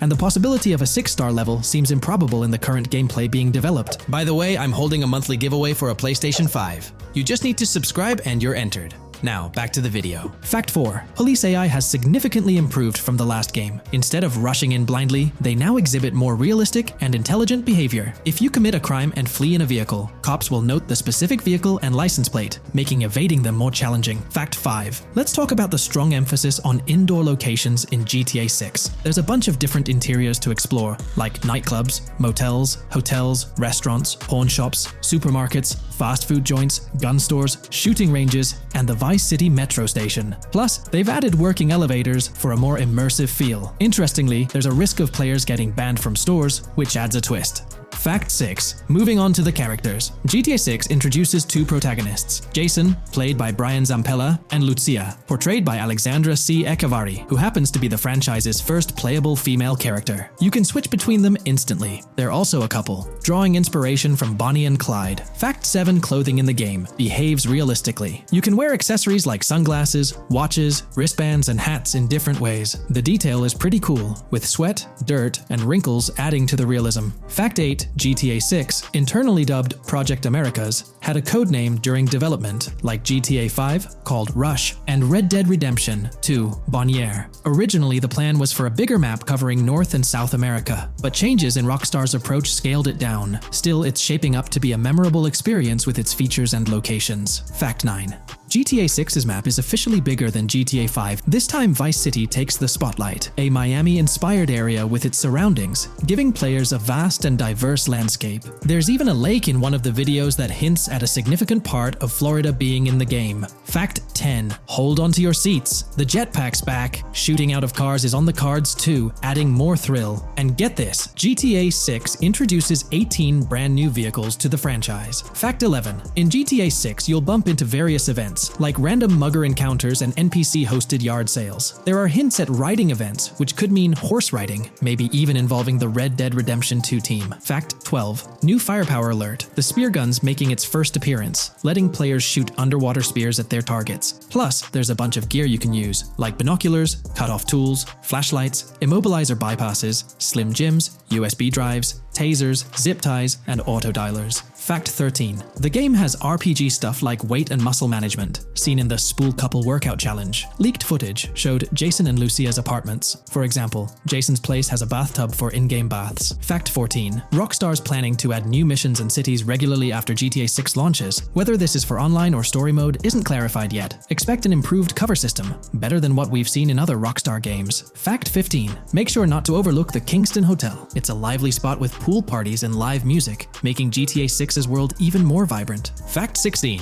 GTA 6 gets more interactive with working CCTV cameras that you can wreck. Be wary of cop traps, spots where cops wait to nab you, and be prepared for intense moments with dirty cop shakedown events. Fact 17. As part of the immersive feel, the game includes DUI sobriety tests, but it's unclear if they're for the player character or random NPCs. Rockstar's focus on detail shines, even with fully working gumball machines in the game. Fact 18. The gunplay in GTA 6 resembles what we've seen in Red Dead Redemption 2 and Max Payne 3. It might be worth giving those games a shot before GTA 6 comes out, if you haven't already. And activities? GTA 6 is loaded with options, from fishing and crazy golf to basketball, football, and soccer. There are gyms to work out in, a yacht club, and even a racetrack. Fact 19. Get ready for a modern-day setting. Post-GTA 5 events, the game is meticulously detailed, recreating many Miami landmarks like a grand tennis court, a bustling football stadium, and a vibrant amphitheater. The map includes an airport and a functional tram system with an airport stop. And that's not all. The Florida Keys and a swampy region, the grass rivers reminiscent of the Everglades, are part of the game. Players can ride swamp boats in this area. Fact 20 weapons are diverse in GTA 6. You've got melee options like golf clubs, pool cues, crowbars,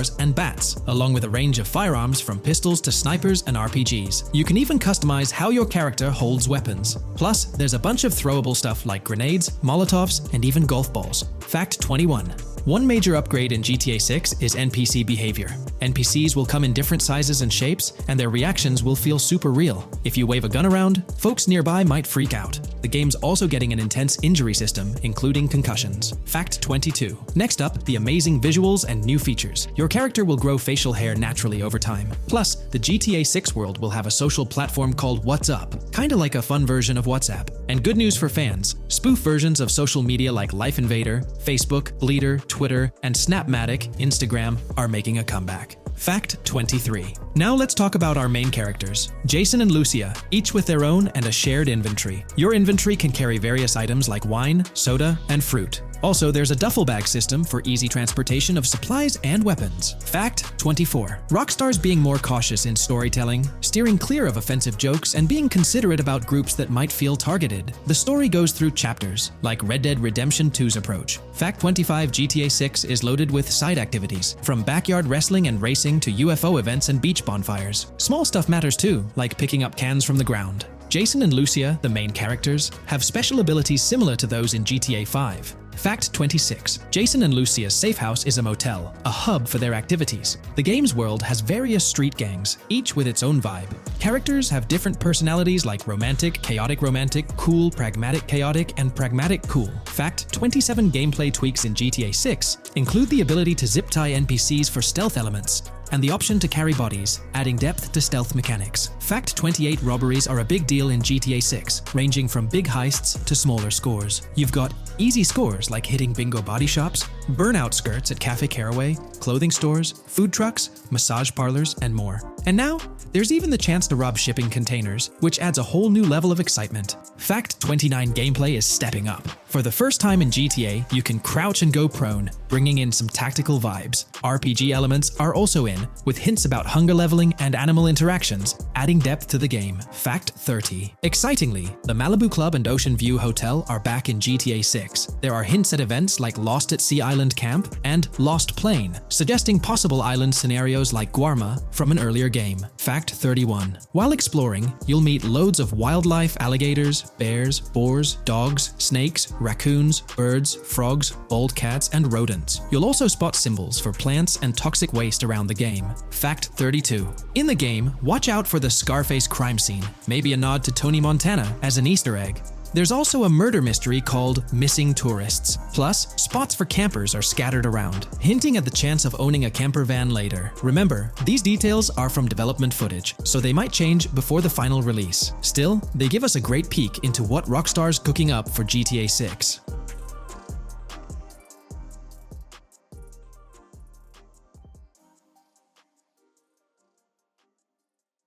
Today's video will delve into the upcoming changes to the AI systems in Grand Theft Auto 6 by Rockstar. We'll explore a patent that introduces a groundbreaking system unprecedented in gaming, promising a revolutionary shift in how AI operates within games. Additionally, we'll delve into other intricacies concerning AI and non-playable characters in GTA 6, including insights from a job listing at Rockstar's new LA studio, shedding light on NPC dialogue. We'll also examine NPC behaviors in response to their environment and their integration with social media, enhancing immersion and complexity in player interactions.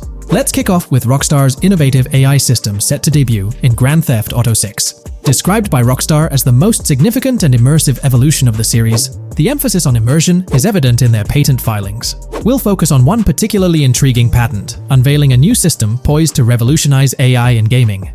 Considering Rockstar's commitment to delivering the most immersive experience yet, it's evident that NPCs and AI will play pivotal roles.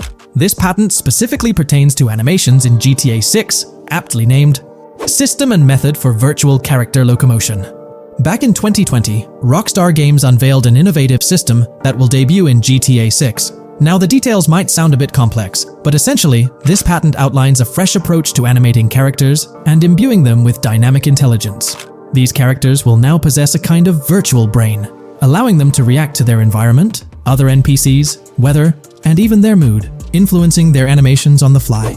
Before this advancement, each character's animation had to be painstakingly recorded in a studio equipped with motion capture technology. This process involved attaching markers to actors' suits and compiling animations into what's called an animation tree. This method was resource-intensive, limiting the variety of animations Rockstar could include in their games. For instance, in GTA 5 and Red Dead Redemption 2, each NPC had its own animation tree, containing all their actions. Animation trees essentially stack animations, blending them together seamlessly and transitioning between them based on player input and in-game conditions. Additionally, motion matching, a feature seen in GTA 5 and RDR2, automatically selects animations based on player actions and the surrounding environment. This results in fluid and lifelike character movements, such as running while shooting, creating a more immersive experience for players. With GTA 6, Rockstar introduces an innovative system designed to optimize resources and streamline animation data.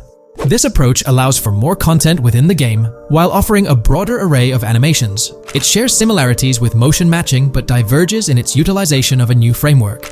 Rather than relying on conventional animation trees, character animations will be predominantly data-driven, adapting dynamically to environmental cues.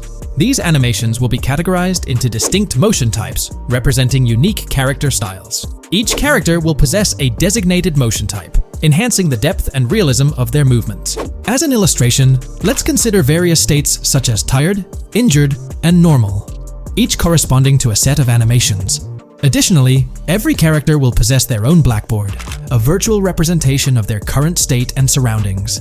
This blackboard stores crucial data including the character's condition, location, weather, temperature, and more. Utilizing this information, the game's code dynamically selects appropriate animations or styles for the character, enhancing their responsiveness to the virtual world. For instance, in the Ocean Drive scene from the trailer, we observe a character seated on the sidewalk. As a group of NPCs pass by, he attentively observes them, reacting accordingly to their presence. With this system, the gameplay experience is poised to become even more immersive. It will prioritize environmental data, including the presence of other NPCs and vehicles, alongside factors influencing the character's mood. Consequently, NPCs will exhibit previously unseen levels of reactivity, shifting focus to a noteworthy job listing from Rockstar's recruitment opportunities. Last year, Rockstar opened a new studio in Los Angeles. From what we know, it's purely a new motion capture studio, so they have another one besides the one in New York, mainly to record NPC dialogue probably. This discovery confirms that. I checked Rockstar's careers page just now, and there's a job offer at Rockstar LA for Associate Writer Pedestrian and Ambient Dialogue. This could indicate that they are still writing and recording GTA 6 NPC dialogue right now. This suggests that the development team is currently engaged in scripting and recording NPC dialogue for GTA 6. You can find the specific responsibilities outlined in the job description provided. It says, write funny, character-driven, and unique dialogue for our ambient population. Work with key stakeholders to understand and support the technical requirements for player-led, dialogue-based interactions with our ambient population. Provide exciting dialogue that works within the strict constraints of a complex game system. Undertake self-motivated research and leverage that research to enrich your writing. Understand and match the tone of our games. This underscores the commitment of Rockstar to ensuring that GTA 6 remains true to its franchise roots. Aligning NPC dialogue with the established GTA universe bodes well for the game's authenticity. Shifting gears to another aspect related to NPCs, let's delve into how they'll integrate with social media. Not only will NPCs exhibit more lifelike behaviors and interactions with their surroundings, but they'll also engage with social media platforms, a novel addition to Grand Theft Auto 6. Here's a rundown of the phones observed. NPCs will be equipped with various phone models, as evident from both images and the trailer. Notably, NPCs will actively engage with their phones, which boast fully functional cameras and displays, an improvement over GTA V. For instance, in a scene from the trailer set on Ocean Drive, an NPC can be observed capturing photos or videos with their phone.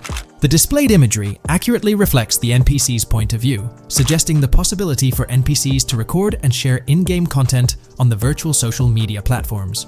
Let's delve into an intriguing Reddit post that delves into this aspect further. Here's why NPC-recorded TikToks aren't as far-fetched as you think. A common speculation point I see on this subreddit is the potential for NPC-recorded TikToks for the game's social media that was teased in the trailer, like someone filming you commit a crime and you later seeing that post online. Many have dismissed this as far-fetched in terms of development complexity, but I wanted to discuss why it's plausible. Firstly, I think we've already seen a system that could serve as a base for building a TikTok-like system, the Instant Replay, Rockstar editor from GTA 5. Given this game is more of a sandbox with physics rather than a competitive shooter, where replay systems are typically seen, it's even more impressive to consider this system in GTA 5. It accurately records and replays events just as they happened, with every car, ragdoll, etc., moving just as it did originally in the moment. The tech behind this isn't actually recording like a camera and replaying, it's really just recreating it, which again makes it impressive how much time Rockstar put into it, making it accurate. To me, this feels like what could be used as a base for a system where NPCs record their own videos from their perspective. This next thing is something I could have sworn I remember hearing long ago, but can't seem to find, and was hoping someone on here remembers too.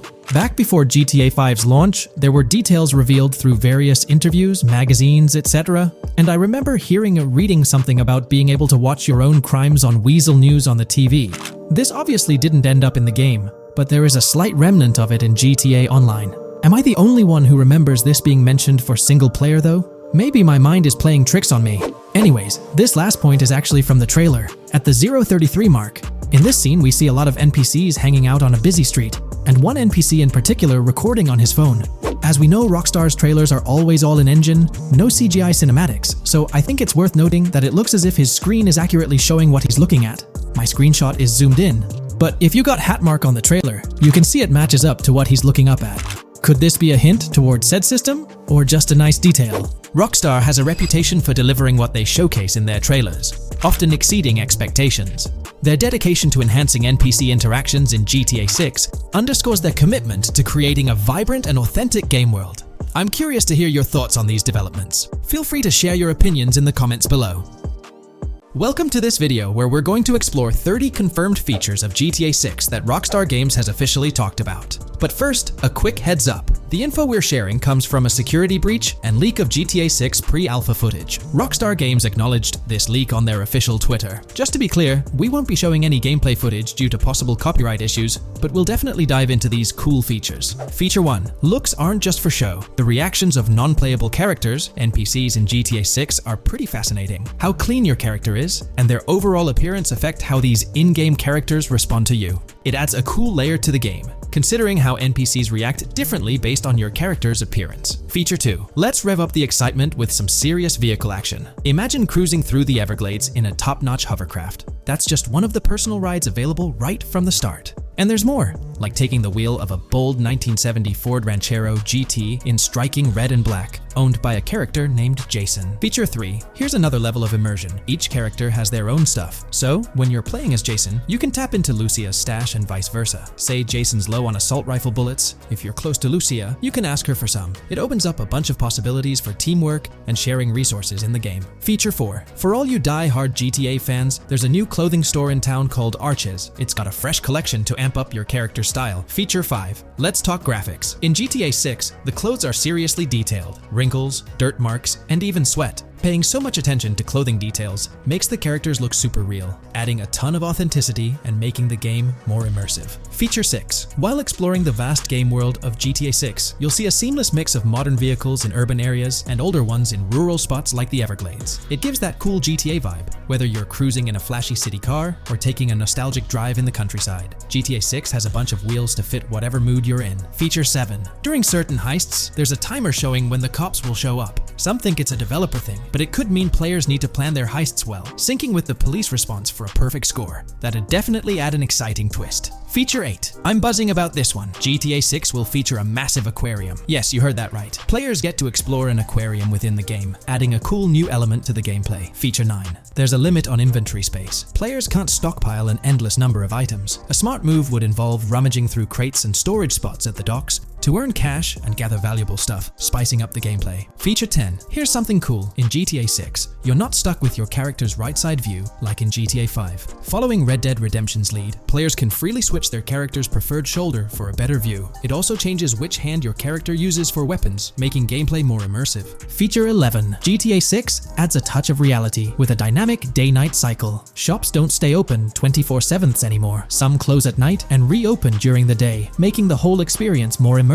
At night, the city changes vibe, less traffic, and a different feel altogether. Feature 12. Adding to the mix are special abilities, somewhat like what we saw in Red Dead Redemption 2. From leaked gameplay, it looks like Jason has a unique skill. He can spot valuable stuff in the surroundings. They light up like hidden treasures, adding a whole new twist to the game. Feature 13. Let's dive into some of the confirmed stuff in GTA 6. It's quite a mix. There are spear guns, bolt-action sniper rifles, and a bunch of golf clubs, wedges, irons, drivers. Also, players can use a crowbar to open containers and grab valuable stuff. There's more: smoke grenades, flashbangs, golf balls, and tracker jammers to dodge the cops. Snatching fancy cars might need special tools like the immobilizer bypass. Loads of choices to make gameplay super immersive and fun. Feature 14. Moving on to the awesome in-game places we've seen. There's a bunch: tennis courts, a huge stadium, and even a museum, all with interactive insides. It's bringing back the exploration vibe we loved in GTA 4, and that's got us hyped for GTA 6. Feature 15. In a cool scene during a diner robbery, a non-playable character, NPC, was visibly relieved when the cops showed up, saying,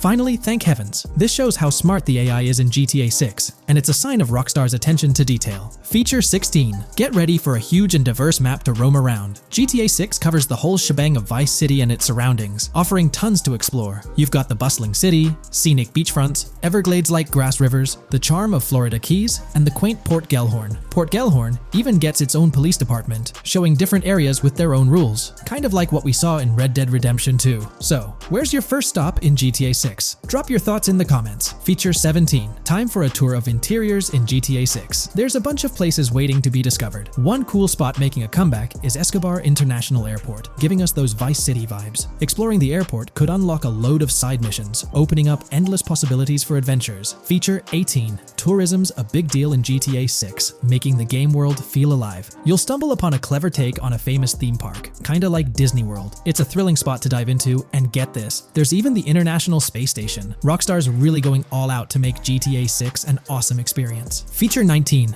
The characters you'll meet in GTA 6 have had some major upgrades. They come in all shapes and sizes, some towering and impressive, others more on the average or smaller side. This variety really brings the in-game city to life, making it feel more realistic. Rockstar's definitely set a high standard in gaming with this, and I can't wait to dive into this amazing world they've created. Feature 20 new gameplay features are here, and one that stands out is using assault rifles while inside a vehicle. It's going to shake up how players handle combat. Feature 21 money in GTA 6 works differently. You don't just magically get more cash in your bank account after robbing a store. Instead, you physically grab the cash from the store counter using a button. It makes the whole experience more real and interactive. Feature 22. Now this is wild. The vehicle customization options in GTA 6 are something else. When you get into a vehicle, hit the left D-pad for the vehicle options menu. You can tweak the seat, fix the steering wheel, and even jazz up the interior. There's talk that this might be limited to developers, but I'm hoping it's for everyone in the final game. Feature 23. There's a ton more to do in GTA 6. The game amps up interaction by letting you handle money, USB drives, weapons, food, and different clothes, giving you more control over the world. Feature 24. Hats off to hat customization. In GTA 6, you can style your hat in different ways, showing off your fashion taste. It might seem small, but it makes your character really stand out. Feature 25. Here's a neat twist. When you're on the run and hijack a ride, your criminal description changes a bit, leaving out specific car details. This tricks witnesses and stops them from telling the cops about your getaway car. Smart move to stay hidden and adds a tactical side to the game. Feature 26. The big news? GTA 6 is officially scheduled to hit stores. Feature 27. Something fun and quirky. You can actually interact with gumball machines in the game and snag some gumballs. It's a small thing, but it adds a nice touch of reality to the game. Feature 28. Talking about the cops and what's happening in the game world. During gameplay, I saw the police doing traffic stops, DUI tests, and even searching vehicles. Also, the in-game map shows random NPC AI car accidents, and the cops rush in to handle these, making the virtual world feel genuinely chaotic. Feature 29. Time to talk weapons. GTA 6 brings a massive range of guns, from pistols to heavy artillery. With so many options, the action stays intense, making sure you're armed for any situation. Feature 30. GTA 6 is bringing in an inventory system, like what we saw in Red Dead Redemption 2.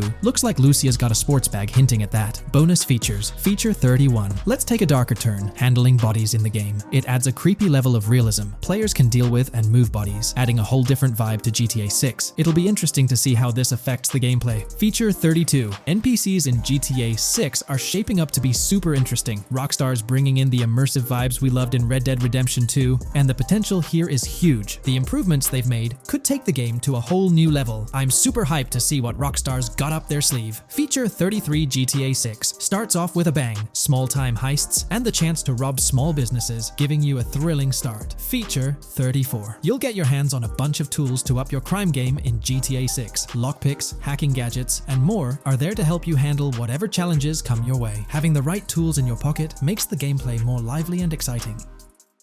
In today's video, we're about to explore the intricacies of the Vice City mapping project, unraveling the mysteries of the latest map iteration. Join us as we meticulously analyze the details and draw insightful comparisons between the expansive GTA 6 map and its predecessors within the series. Our adventure doesn't stop there. We'll be immersing ourselves in the leaked information from 2022, unveiling a treasure trove of open-world activities. Brace yourselves for a comprehensive list featuring every nook and cranny on the GTA 6 map, showcasing not only new additions, but also the anticipated return of beloved locations from the iconic GTA Vice City, as hinted in the leaks. Let's kick off this exploration by delving into the heart of the GTA 6 mapping project. For those familiar with it, this official endeavor aims to provide a scale-accurate representation of what players can expect in the actual game. The map sprawls across two major cities, Vice City and Fort Gorn, and every detail is meticulously curated from leaks and the official trailer. Now, for those wondering about the seemingly expansive green spaces on the map, it's important to acknowledge the limitations of our knowledge. The apparent emptiness serves as a stark reminder of the scarcity of information currently available. The top portion of the map,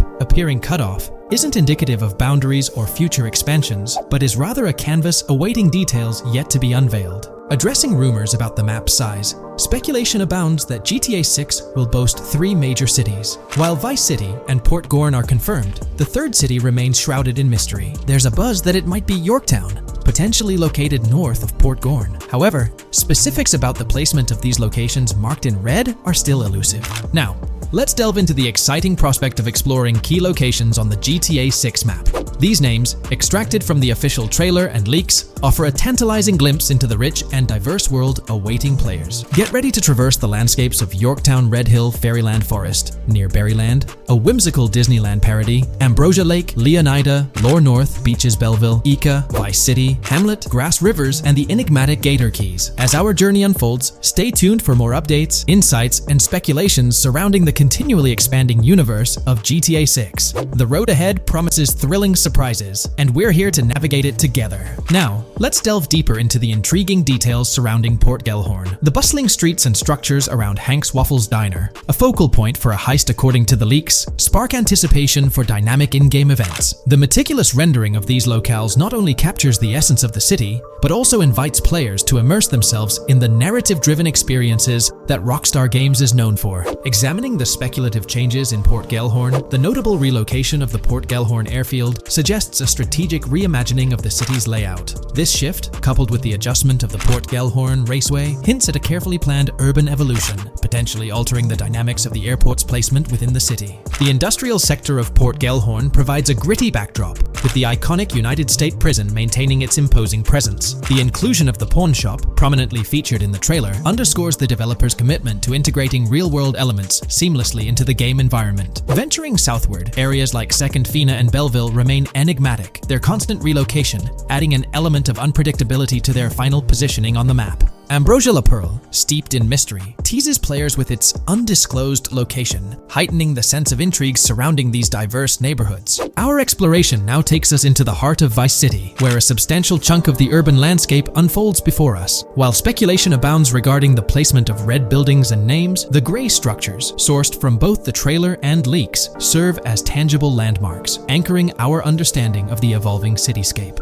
Vice Beach emerges as a vibrant district, adorned with numerous hotels that were meticulously analyzed in previous videos, providing a tangible link between the virtual world and its real-life counterparts. Washington Beach, with its diverse skyline, beckons players with promises of new adventures, enhanced by the improved streets of Stockyard, Little Haiti, Rock Ridge, and Crosstown, as showcased in the trailer footage. Descending further into the enchanting realm of Grass Rivers, we come across the enigmatic district of Hamlet, speculated to mirror the charm of Homestead. Yet, the persistent red designation leaves us tantalizingly in the dark about its precise location. This region reveals fascinating landmarks, including a power plant nestled at Turkey Point and a sewage treatment plant, painting a vivid picture of the industrial landscape, as gleaned from leaked footage. The presence of Grass Rivers itself, along with the mysterious Gator Keys and the alluring sundown, adds an extra layer of intrigue to this particular segment of the expansive GTA 6 map. A moment of appreciation is certainly due to the dedicated individuals steering the mapping project, whose commendable efforts grant fans an evolving and detailed peek into the GTA 6 world. Their commitment to accuracy and meticulous attention to detail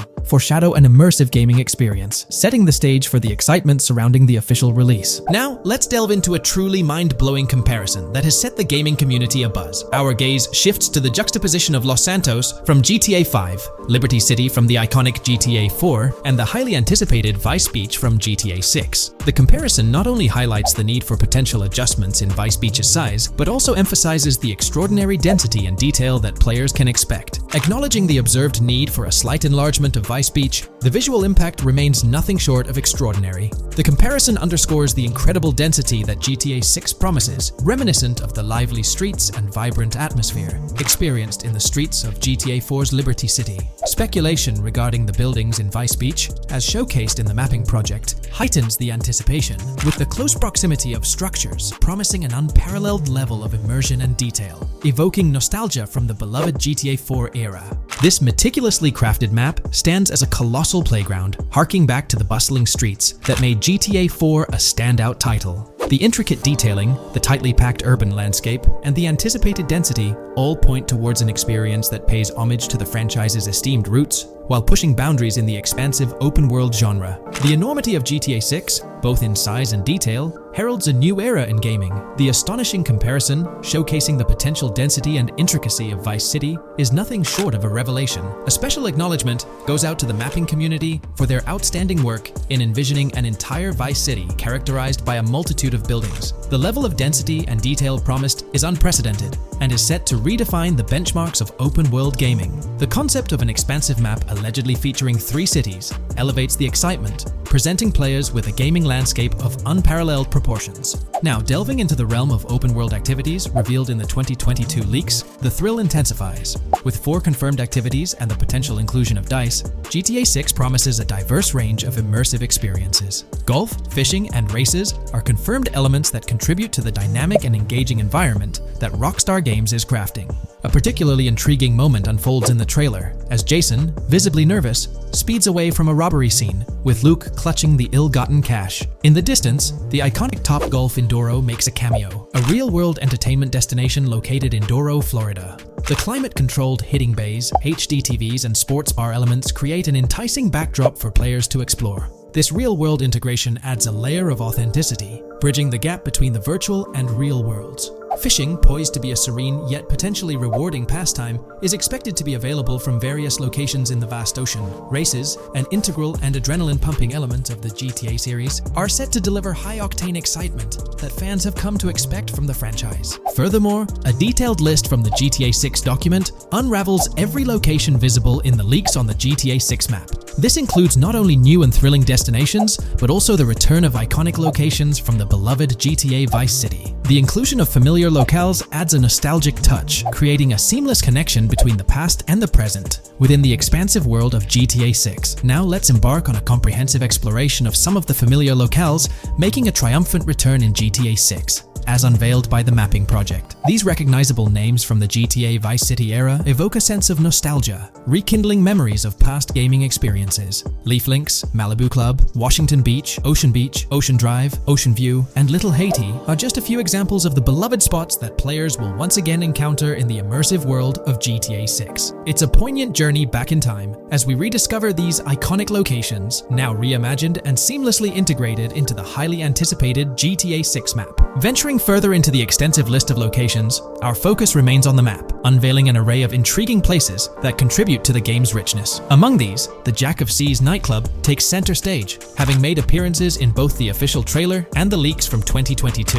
While a detailed reading of every location is beyond the scope, feel free to pause the video and explore these fascinating spots at your own pace. From quaint small stores to the distinctive stone sculpture gracing Vice Beach, each location adds layers of detail and authenticity to the sprawling game world, some of which have been exclusively revealed through leaks. Shifting our gaze to Port Gilhorn, a diverse array of captivating places awaits discovery. The car wash, soccer field, a bustling basketball court, the Ambrosia Farm, and the intriguing King Neptune statue are just a glimpse into the eclectic offerings in this part of the map.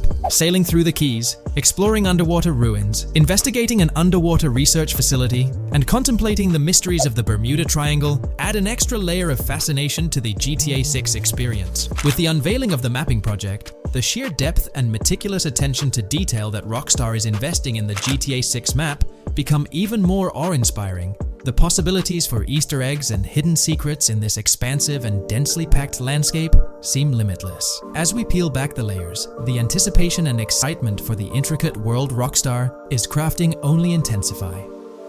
From 2022 and onward, a group of passionate GTA fans have been diving deep into GTA 6 gameplay leaks, and what they discovered was wild. Their mission? They're trying to map out the entire landscape of GTA 6 before Rockstar Games even releases the official game. And guess what? They're actually making some serious headway. This is all about the ongoing GTA 6 mapping project. So, how did this whole endeavor start anyway? It's an interesting story that not many folks are aware of.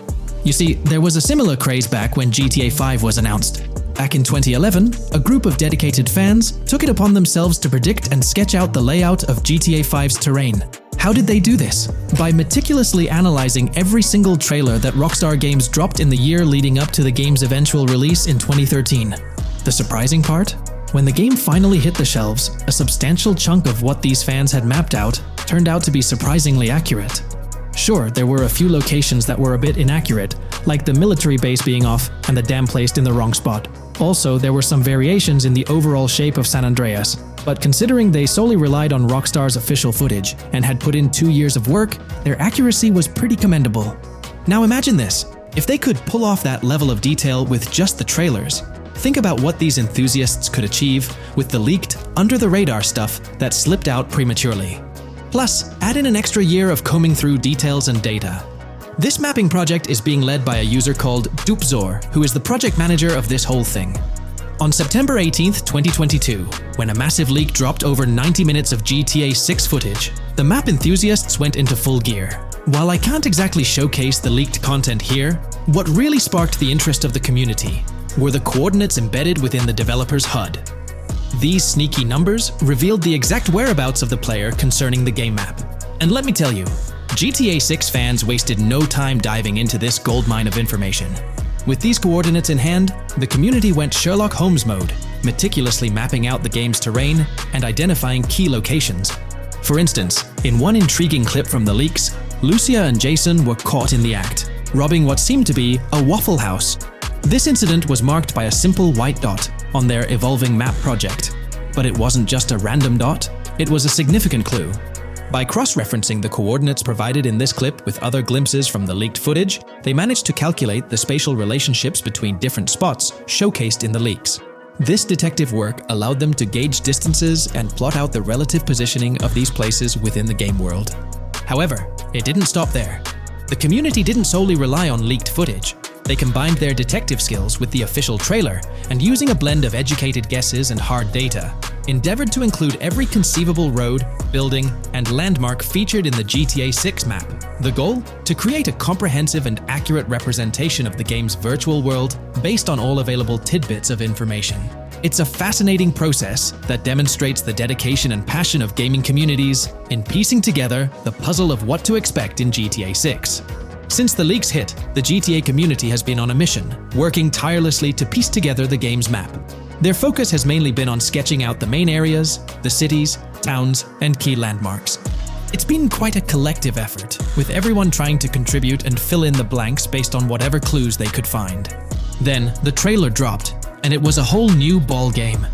Among all the fast cars and flashy scenes, Rockstar slipped in a subtle surprise for the observant fans.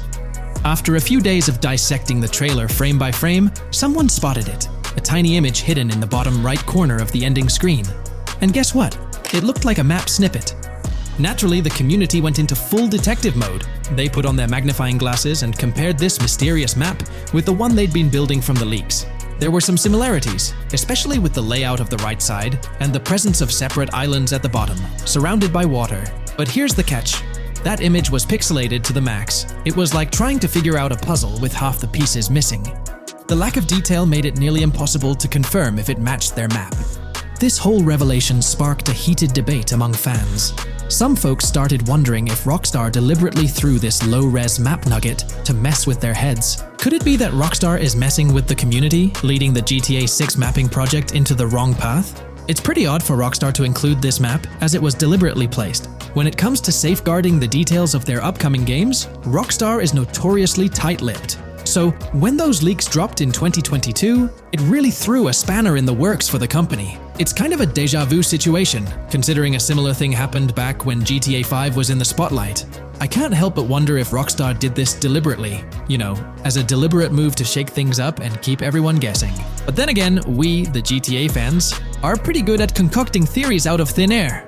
Now, about that mysterious, highly detailed artwork nestled in the official wallpaper, that's what's really piqued my interest. It's like this odd piece that stands out from the rest, making me think it wasn't just randomly thrown in there. There's gotta be some intention behind it, right?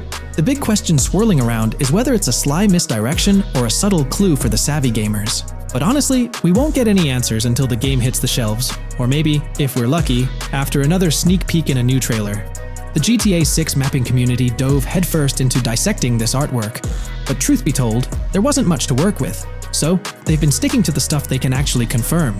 Oh, and those maps floating around, especially the ones from IGN and PC Gamer, they're more like creative interpretations. Think of them as speculative mock-ups cooked up by the mapping community based on their hunches and educated guesses. There's a whole lot of imagination at play there, but none of it has received the official stamp of confirmation. The GTA 6 mapping project might not be dropping any bombshells about unknown locations in the game, especially considering how the gameplay leaks already spilled quite a bit on what's in store. Now, the heart of this community effort lies in the finer details. They're all about pinning down the exact spots where these landmarks and locations are going to be placed within the game's vast world.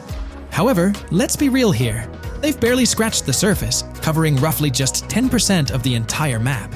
Still, kudos to them for the tremendous effort and progress they've managed to make with what they have.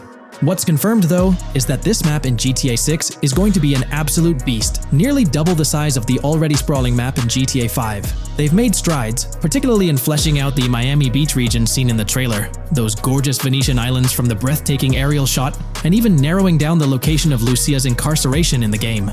Looking ahead, this ongoing commitment over the coming years will gradually unveil more insights into what we can anticipate from the GTA 6 map. The anticipation is real, and it's fascinating to witness how this mapping endeavor will continue to shape our expectations for GTA 6. Looking at the timeline, it's pretty clear that both the completion of the project and the release of GTA 6 are still a considerable number of years down the road. But let me tell you, the dedication and hard work displayed by this community are nothing short of remarkable. Honestly, they deserve way more recognition for what they're doing. If you're keen on staying updated with the latest progress, or even lending a hand to this endeavor, I strongly recommend hopping onto the GTA 6 mapping community Discord. You'll find the link in the description below. These individuals have a monumental task ahead of them. But you know what? It's an incredibly intriguing project. Back in the days before GTA 5, I didn't even know something like this was happening behind the scenes. But now, as we patiently wait for 2025, every snippet of information or rumor about GTA 6 gets me all excited. And out of everything related to the game, I find the mapping community's tireless efforts the most captivating and commendable. A massive thank you to every single person contributing their time and effort to this project. I genuinely cannot wait to witness the final result of all their hard work.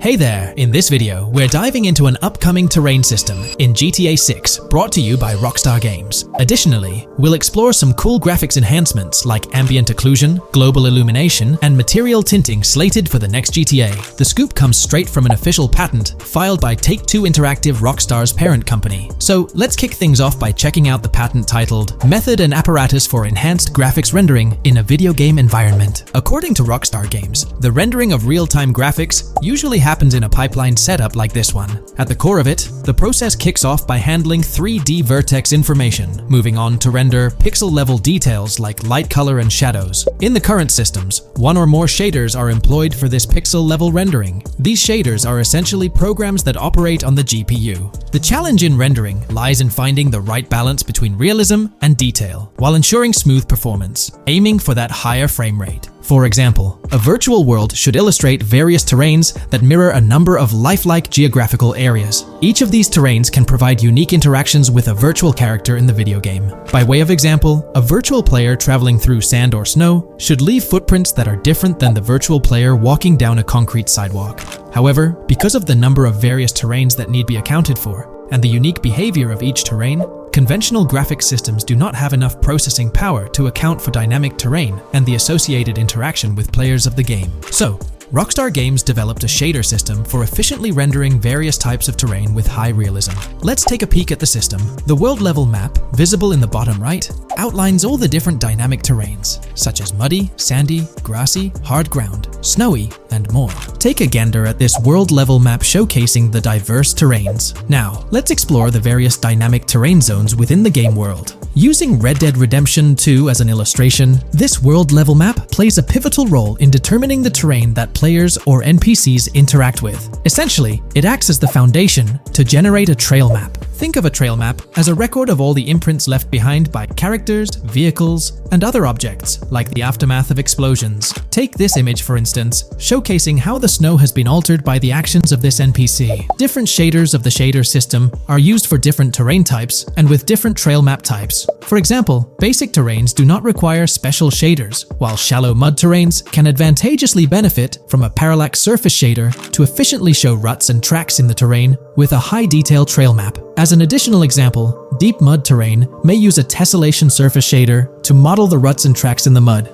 You might be aware that in Red Dead Redemption 2, you can leave realistic footprints in the snow and mud. Rockstar explained that they employed two shaders for this effect: parallax maps and desolation. These shaders create a convincing illusion of high-level deformation, where footprints appear on the terrain's surface. In reality, the surface is warped but not physically deformed, ensuring a smooth and polished movement experience. In GTA 6, they're applying the same technique to bring an extra layer of realism. This will be particularly noticeable with explosions, firing RPGs at the ground, walking through mud, or driving vehicles through it, each leaving distinct tracks based on the terrain. RPGs, for instance, will create craters on the ground. This adds a significant level of interactivity, making it feel like you're genuinely impacting the game world in real time. Despite it being an illusion, the result will be remarkably realistic, akin to the snow in Red Dead Redemption 2. To sum it up, this graphics rendering patent encompasses the dynamic terrain, ambient occlusion, global illumination, and material tinting, all exciting new features making their way to GTA 6.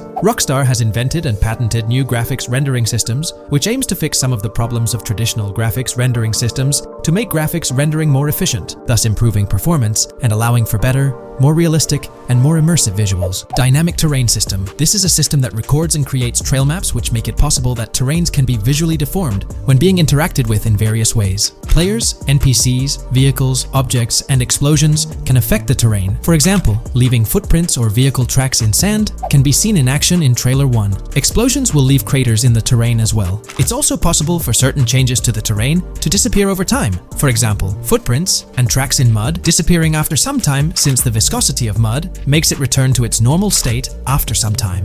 There are different types of terrains, for example, muddy, sandy, hard ground, grassy, or snowy terrain. Each type of terrain will react differently. A sandy terrain will be more easily deformed than a grassy terrain, for example. In the initial part of our video, we delved into the rendering pipeline, which also incorporates a lighting stage. While conventional systems often utilize cube maps for pre-rendering lighting, it's worth noting that this is mainly for static elements. When it comes to dynamic characters, pre-computed lighting falls short in accommodating changes from objects within the scene. Although ambient occlusion can be pre-baked, it lacks the capability to update dynamically. Realism takes a hit due to this. Conventional systems often incorporate static lights to mimic reflected light, like sunlight bouncing off the ground and under a table. However, this static approach fails to update with changes in the light source. To address these challenges, Rockstar has patented new systems. Ambient occlusion. This is a graphics technique that can be utilized in multiple forms to determine how light and shading are displayed on an object. It can lead to darkened areas, enhanced contrast, and improved surfaces due to this technology. This patent's ambient occlusion system offers some special advantages. Determined by either preset or randomized assets based on developer discretion, the lighting can greatly provide a new vision to world building to make certain areas stand out, akin to a real-life setting. Global illumination. Global illumination is a graphics rendering technique that models how light is bounced off of surfaces onto other surfaces in direct light, rather than being limited to just the light that hits a surface directly from a light source, direct light. Rockstar's system detailed in this patent uses a bounce map that is projected in a top-down fashion to determine reflected light off of the ground. This bounce map is then converted into a texture that provides an approximation for the expected bounce back of light. This simulates the effect that would be achieved rendering the multiple passes of lighting to account for the natural bounce reflections. The bounce map can then be integrated into the lighting pipeline, During this, a technique is used to determine the area that needs this extra pass for each frame. This way, only the visible and required area is rendered with this technique, thus making it very efficient and less performance intensive. Overall, this provides many of the benefits of ray tracing without the computational expense. Ray-traced global illumination will probably still be in the game.